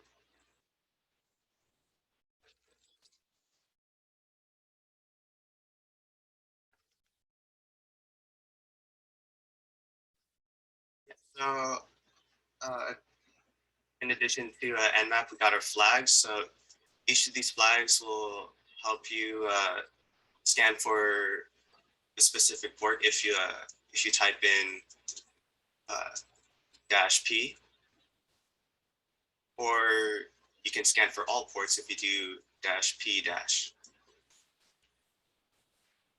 And then we also got our -A, which scans an IP and its services. And yes, we do use this the most when we're doing pen testing. And for -OA, it's to have it in a readable file. So we can have it in like HTML, we can click it and then shows all the information we need in a nice format. And then you don't have to worry too much about default scripts, because we can just use -A for all of our stuff. And this can be used to probe open ports. Which also uses scripts. Same thing with this, but just use -A.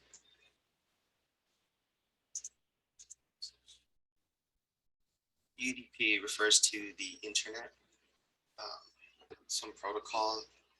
Gotta remember the definition. Yeah, the user datagram protocol. It's to transmit datagrams over a network, but it's just for networking. That's all that matters.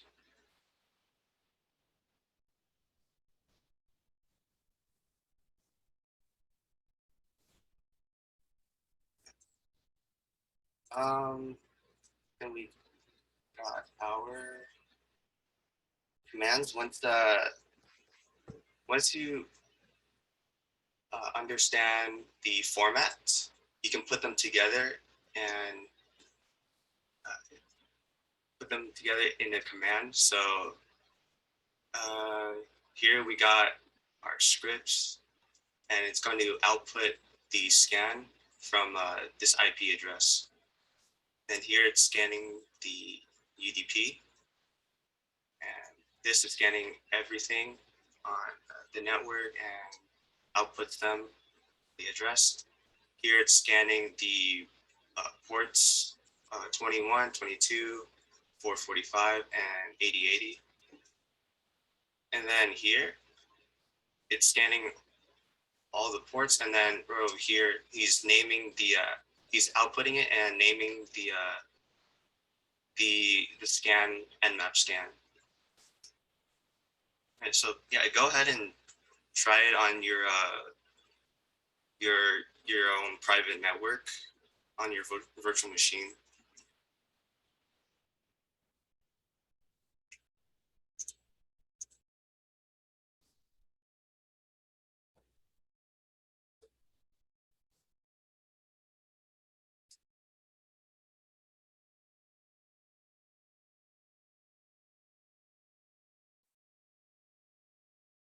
Yeah, you can just use your local.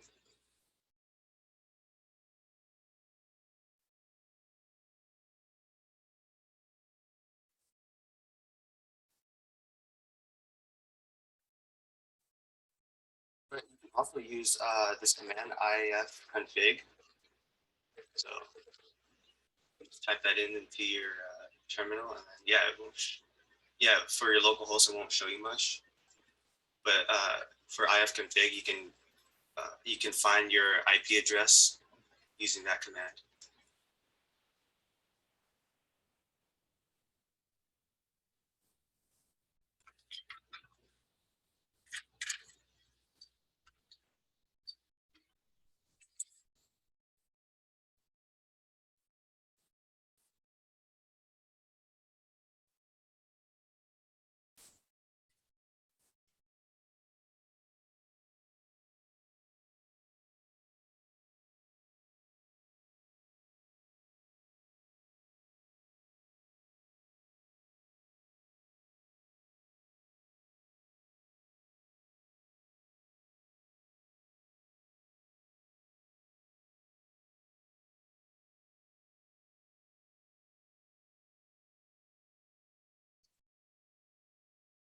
So for that one, you can just use sudo.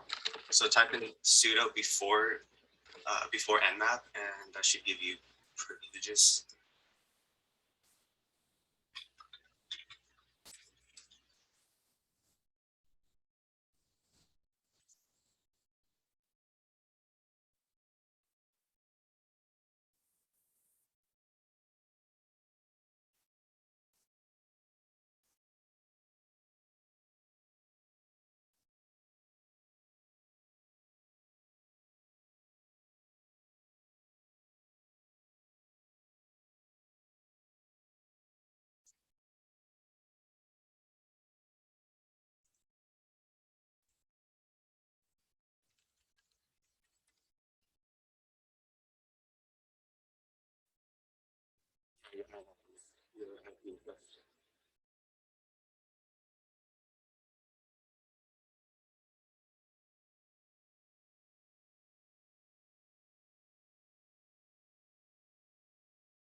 Let me go ahead and show you a demo on my machine. Switch over. Cool. You guys see my screen?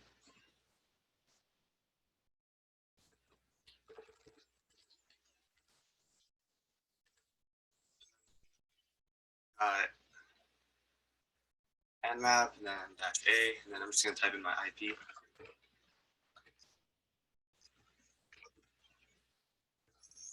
Oh, I gotta put in a mask so I can see. So -24, or sorry, /24. It's gonna take a second.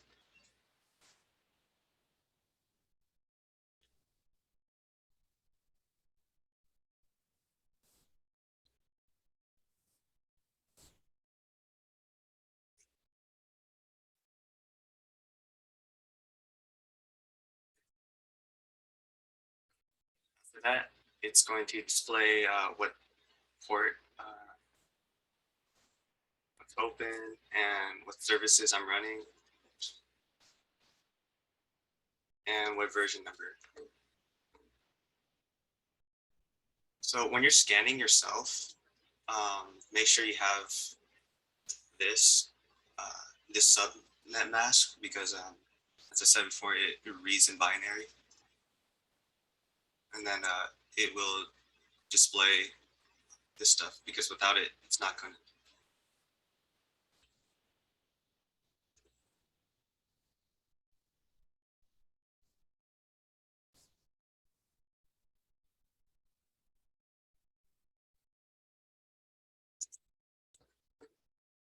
And then I also have this scanme.nmap.org. So this is free. You can says you're allowed to scan this machine with Nmap or other port scanners.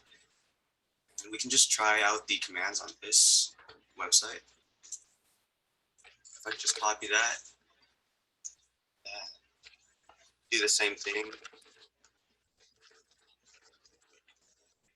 Then you got to take out the /HTTP to actually scan it.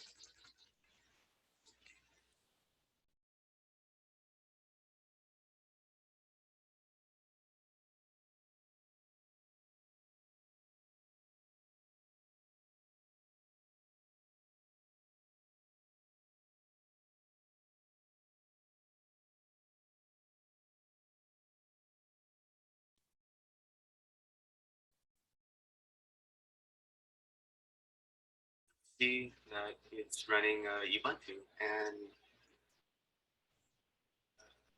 services with SSH. A lot of cool stuff.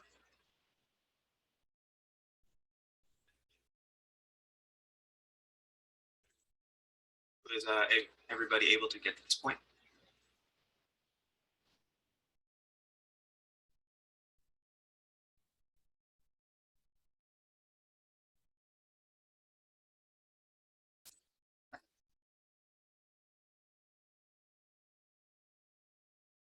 Yeah, so Nmap's not really a hard thing to do, but it can be a bit tricky if you mess up on a couple of flags or you get the wrong IP.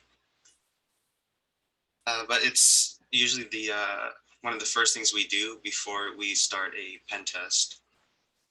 And then, yeah, it's not a really long workshop, but that's pretty much all I got.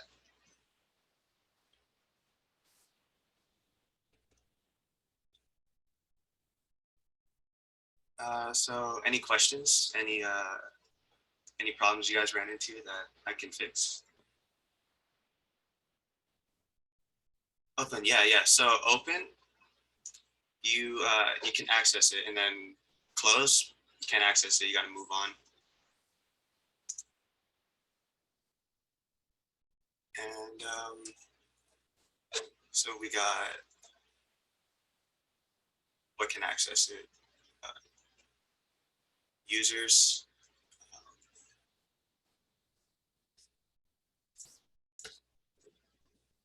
Anyone with permission, they can access it.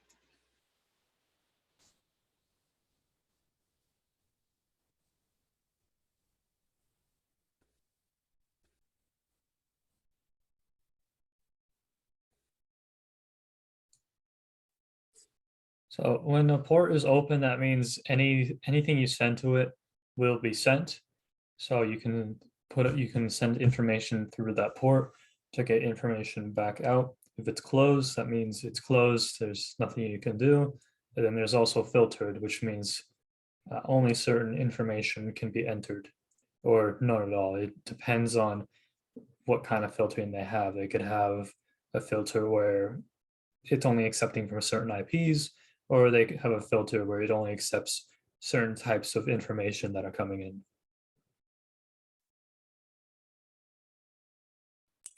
Is it illegal to close up all your own ports?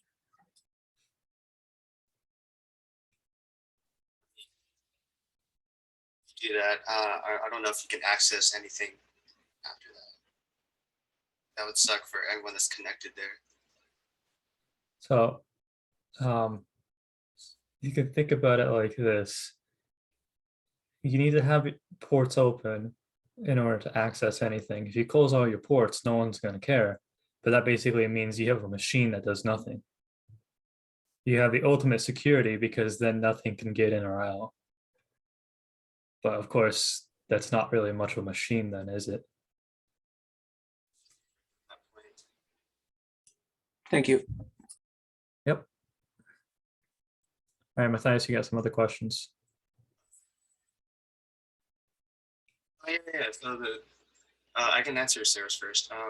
The 24 came from the because we need a subnet mask in order to view our scan because it reads in binary. Well, what is a subnet mask? What does that do? So subnet mask, so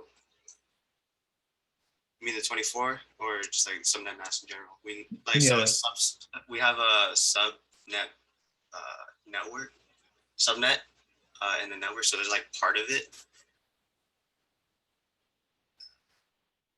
Then sorry. Wait, what do you mean?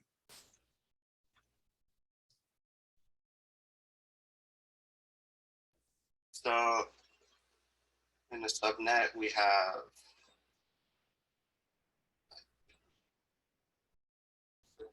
like part of connected in the network, but it's like part of it, and then trying to explain it in the best way I can.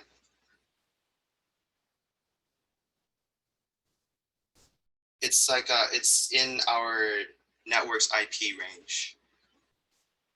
Yeah, that's what a subnet is, and we need that mask, that subnet mask, so we can read what's in there. So it scans other machines Yeah, on the network. yeah. Okay.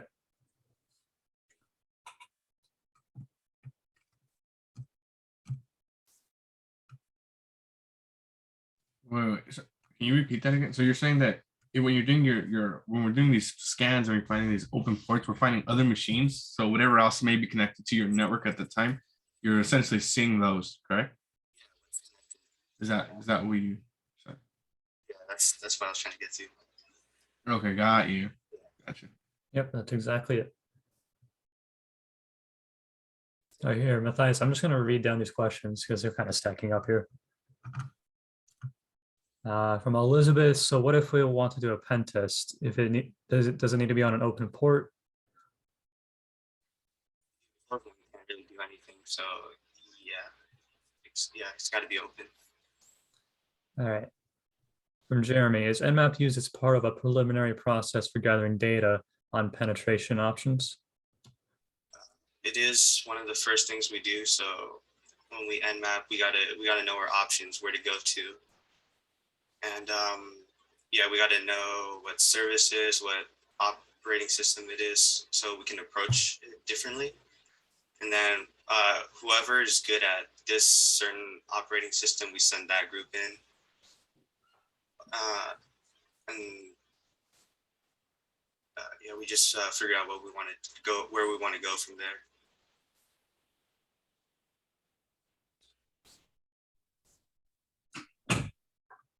All right. From Michelle, I can't imagine why it would be illegal to not connect to the internet. Yeah, it's not. Yeah, and the problem is if you don't connect to the internet, then your computer is just a self-contained thing.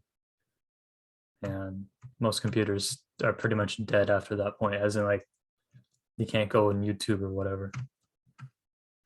All right, from Sarah. Okay, we already answered that question. Andres said, I used Nmap scan and all my ports are showing on it's closed. Is this normal? Type in the right IP. I think he's scanning his local host. Oh, okay. Localhost doesn't really show much. Yeah, should be fine if it's local. So yeah, on your local host, all the ports will pretty much be closed because you're not hosting any sort of service on them. The only thing that's pretty much happening is some UDP ports are open to like communicate with the internet, or some really high ports would be open to also connect to the internet. So like in the 50,000 range. Okay.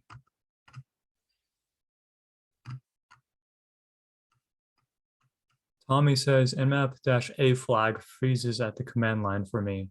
Without the -A, it works fine. Is he missing something? Scan everything.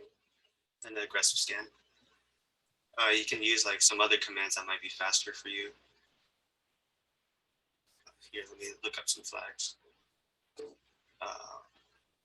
You can do a single port scan. So just -P and then port 21 or anything. Yeah, from. Well, another thing to mention about -A, it appears to be freezing because it's taking a long time to process information. -A uses predefined scripts to check every port and find out what is on it. So -A can take a long time to run. So maybe that could be a reason why it looks like it freezes. Because Nmap scans are not instantaneous. It has to go through whether it's a single IP or it has to go through an entire network, like what Matthias showed here with 10.024/24.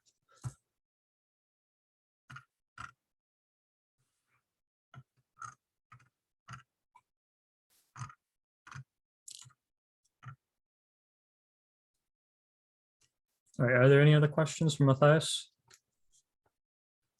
Anything that we need to clear up?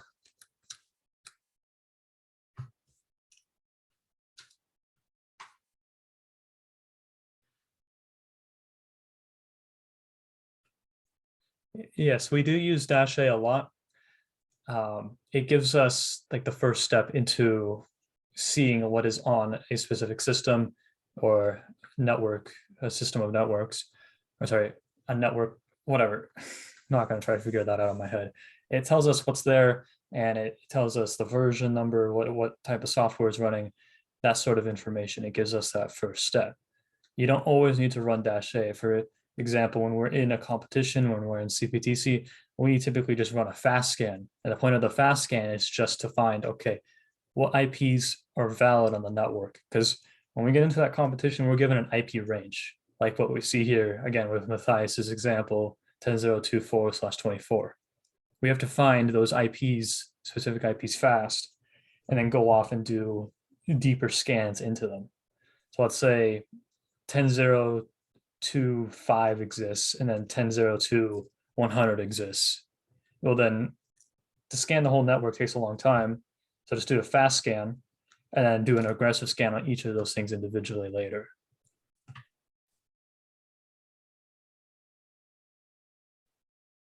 Yeah, like Preston said, each of the numbers in an IP ranges from 1 to 255.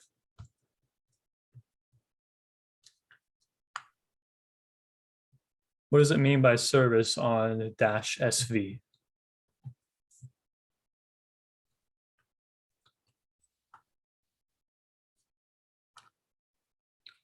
Can you answer that one, class?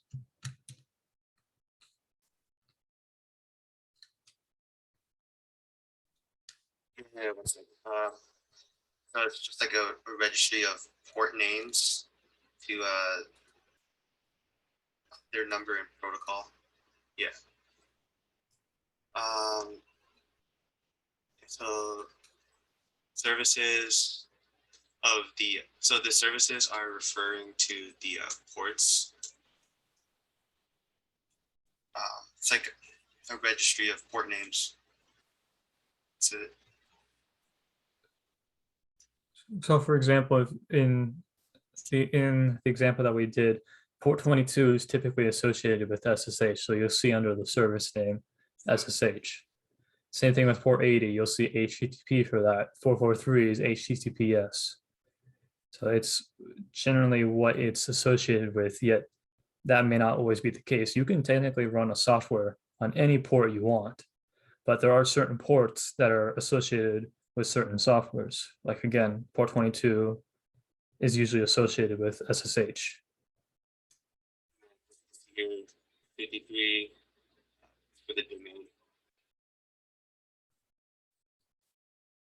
There's sometimes where there's something running on a port and it's actually not what it says it is on the service name.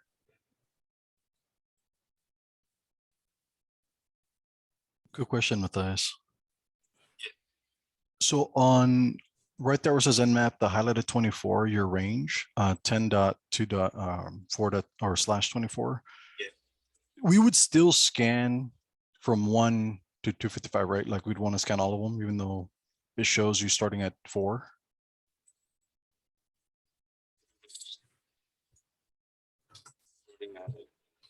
I don't know about all the way from 1 to 255. Okay. Yeah. The 24 was for this IP to be readable. Gotcha. Okay.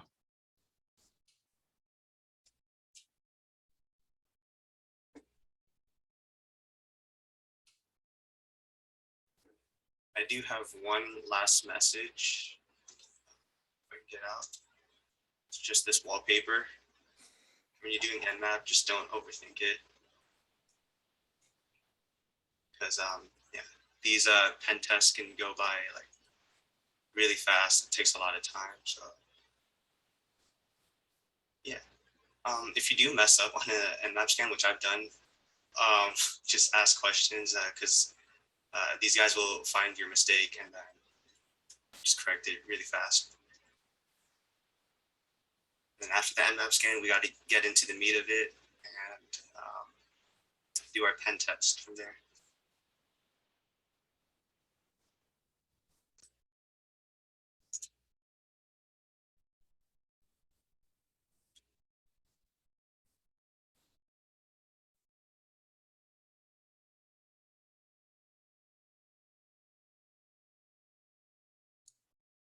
Yeah, if you look at what Chris said, that's exactly what we use Nmap for. You use it as like a first step into a pen test, or it can be used in a blue team scenario. In a pen test, you scan a machine or network to find what service it's running. And then let's say it's running an old service, let's say it's like FTP version 2.3.4. Well, we can go on the internet, we can go on Google and search, okay, FTP version 2.3.4 and find, okay, is there any sort of exploit with this? Is there any sort of vulnerability with that? And then if there isn't, then you go to the next port and then you do the same process over again until finally you get something that could lead you in. For the most part, when you're doing a pen test, a port, like let's say you only have like a website open, port 80. Well, that gives you a big hint that that port has something interesting in it. So website, and we can go into the website and there could be vulnerabilities in there, like file upload, like an arbitrary file upload to get code execution, that sort of thing. So Nmap is the first step, and you go through this step-by-step process of just enumerating what is there. And we'll talk more about that whole pen testing methodology tomorrow when with my presentation. We just wanted to show you guys Nmap to get you a tool to use for today, because I don't think anyone wants to see us talking all day long about theory or whatever. Quick, whoever mentioned scanning from 0 to 255, yeah, you're right. That /24, it's a net mask to use 24 bits, and it scans all the addresses from 0 to 255.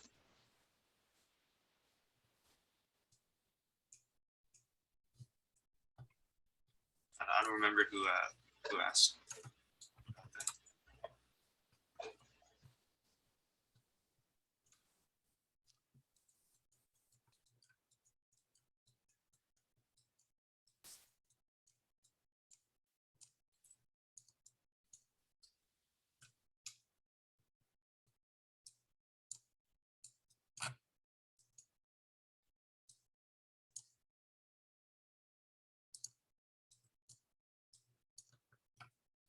And for Sarah, that /24, it's a prefix length.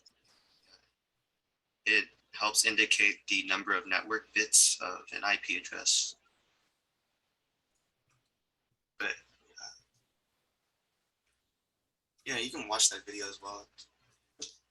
I also have another video that I linked into the slides, but here I can show this in a very crappy paint job that I did here. And what exactly /24 means. Oh yeah, go ahead. Okay, let me share my screen. All right, so first I got a little lazy. So this right here, let's just pretend it's an IP. It's an IP range. So we have these bits right here, these 8 bits that are ones, and then these 32 that over here as 0. So you have 8 bits for every IP address. So let's say we had this is 10, this is 0, 2.4. Okay, that's what these correspond to. The dots, whatever. Yeah, you get that. Now, this one right here is 10 is set. It's not all ones. It's whatever 10 is in binary. I hope all of you know what binary is. Now, the network mask /24 refers to how many bits we have for our network. So right here, 24. What exactly does that mean? Well, if we see right here, this is 8 bits. Let's use different colors, just use red. This is 8. Red, please. Thank you. That's 8 bits right here. So 8, 8, 8, and 8. 24 refers to the number of zeros, right? So we have 8, 16, 24. So we have this entire range right here to use as IP addresses. That's what it means. So we could have, so this range right here, this range of IP addresses goes from, come on, mouse, work with me. Goes from 10, 0, 0, 0, all the way up to 10.255, 255,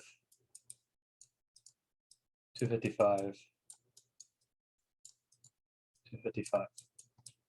That's a huge amount of IP addresses. So when you're doing that Nmap scan of 10.024/24, you're starting from here and ending through here. You scanned all those IP addresses. Like that, how many IP addresses is that? That's I don't even want to think about it right now. But that's the idea with what this /24 means. Does that make sense to everyone?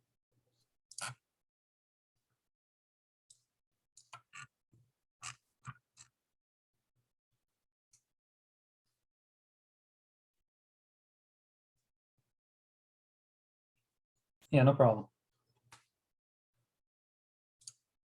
And one thing to note too, this can change. So let's say this was instead /25. Well, that would mean this number right here would turn into a 0. And then we would have a new IP range to look through to have an additional bit of IP addresses.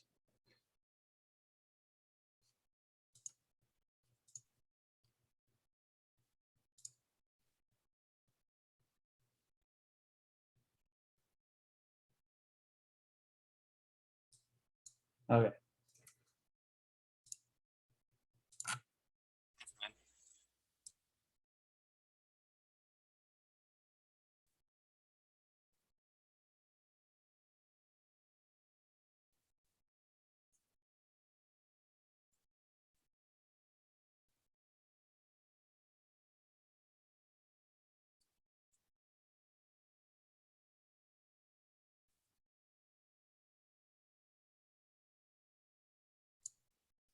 All right.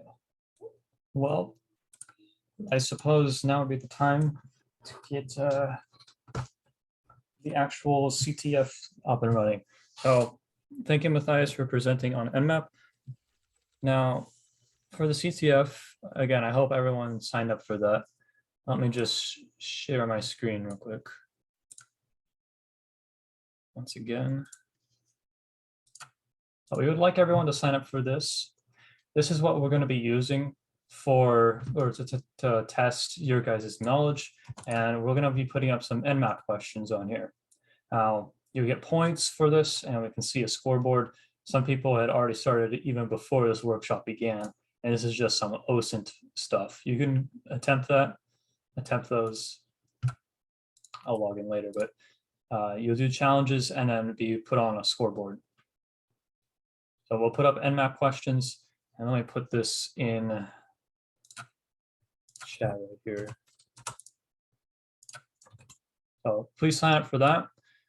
And another thing we need to do to get your adventure started is to set up some Docker containers that we made.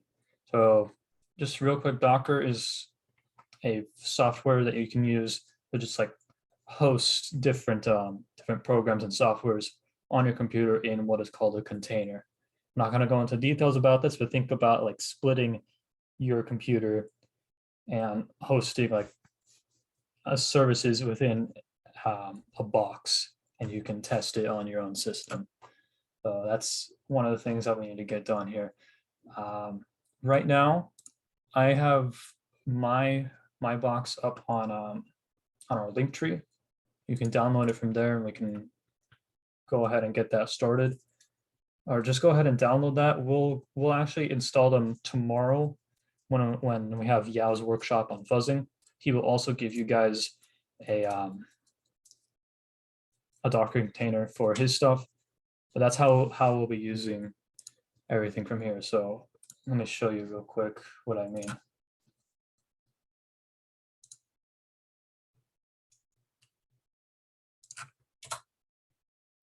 So these containers will be running on your Kali machine. So you need to pull them and then put them on your Kali machine. And from there, you can almost treat your computer like its own internal network.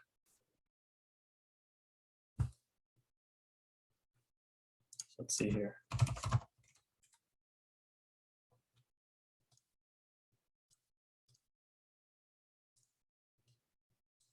Go here. No, you don't have to do this right now. This is all on my computer. We'll download all the Docker containers later. So, if I have any running? No. Okay. Leave it as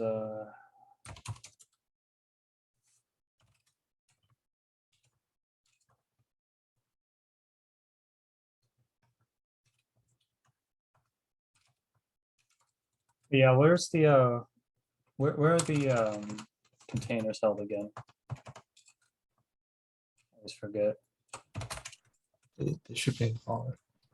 Bar.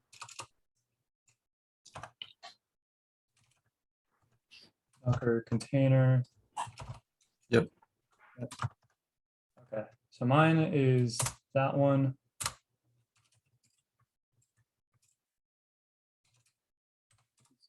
Okay, so this is just an example of what we'll be running. Again, none of you will have this right now, but with the Docker container, we'll have that up. Zoom in, I know it's a little small.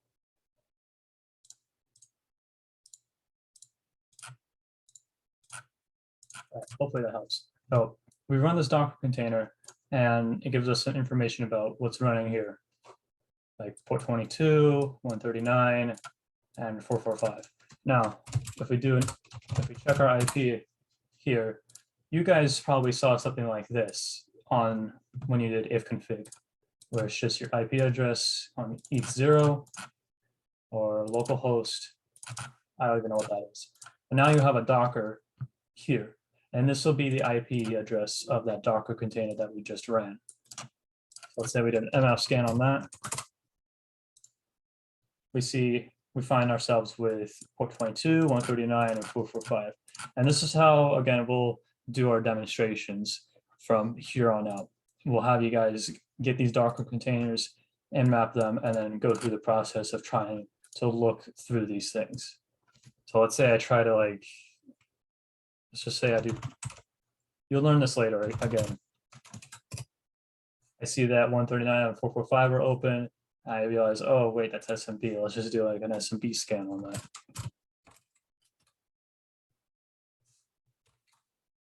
All right, cool. We get authentication, shares, and we see the shares that we got here. And so this again, how we're going to be doing demos, this is where all of the CTF questions will be based on, or most of them at least. Does that make sense to everyone? This is just a primer for tomorrow when we're going to install all the Docker containers. It will be very easy. It'll be a one-liner.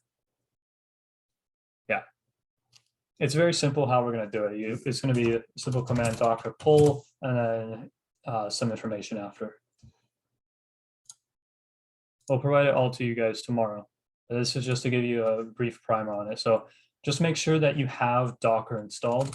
So if you type in Docker version, you'll see that you'll get a version back. If you don't see this, you need to install Docker. If you need to install Docker, we can help you with that after the workshop's all done. Now, I guess real quick, does everyone have Kali Linux installed? Who does not have Kali Linux installed?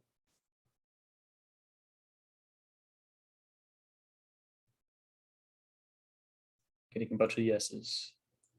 Okay, that's good. All right, so if there is anyone that does not have Kali Linux installed or is having difficulty, oh, Danny of Parrot, that works. Or Rebel. If you don't have Kali Linux installed, you can stay with us afterwards so we can help you with it if you're having trouble. And same thing with Docker. I'd recommend all of you install Docker on Linux. To install Docker, if you don't have it, just do apt-get install Docker.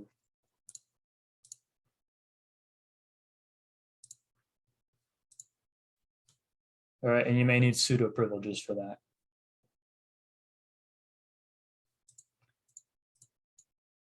Okay, well, are there any questions about this? About Kali Linux, Docker, and what we're going to be doing for the other workshops?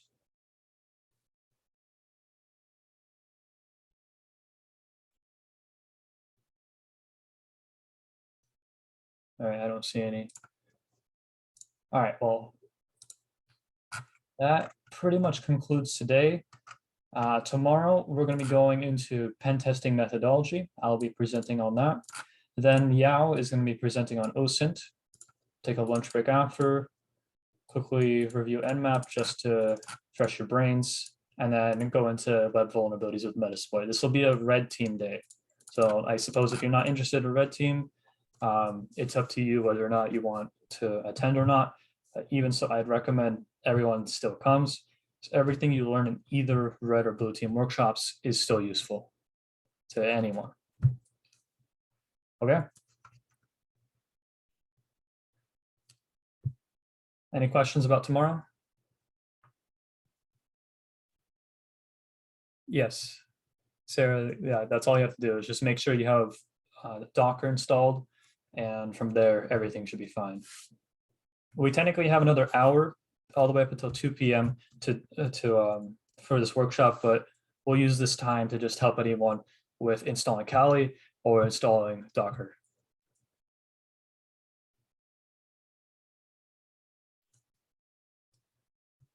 Oh yeah, thank you, Michelle.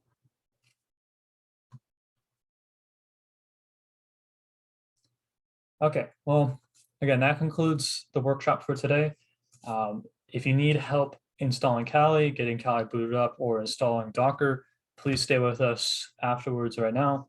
We can go over that. But otherwise, you're all free to go.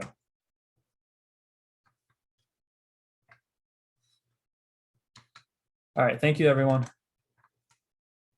Oh, and please look at the CTF. We're going to be putting questions up on there. That'll be about Nmap. There's like four already on there, right? But we're not looking to answer any of those. We'll wait for you to put the Nmap ones. You could answer them if you have knowledge about them or you have prior experience. You could try answering, or if you want to Google yourself. Okay, Yeah, gotcha. Exactly. Awesome. Thanks, We're guys. not, yeah, we're not restricting you anyway. Yep. Do as you please. All right, well, thank you everyone for showing up. I really appreciate it. Thank you for dedicating your time. Hope you learned something today. Took something good away from all this, but yeah, I'll see you all tomorrow.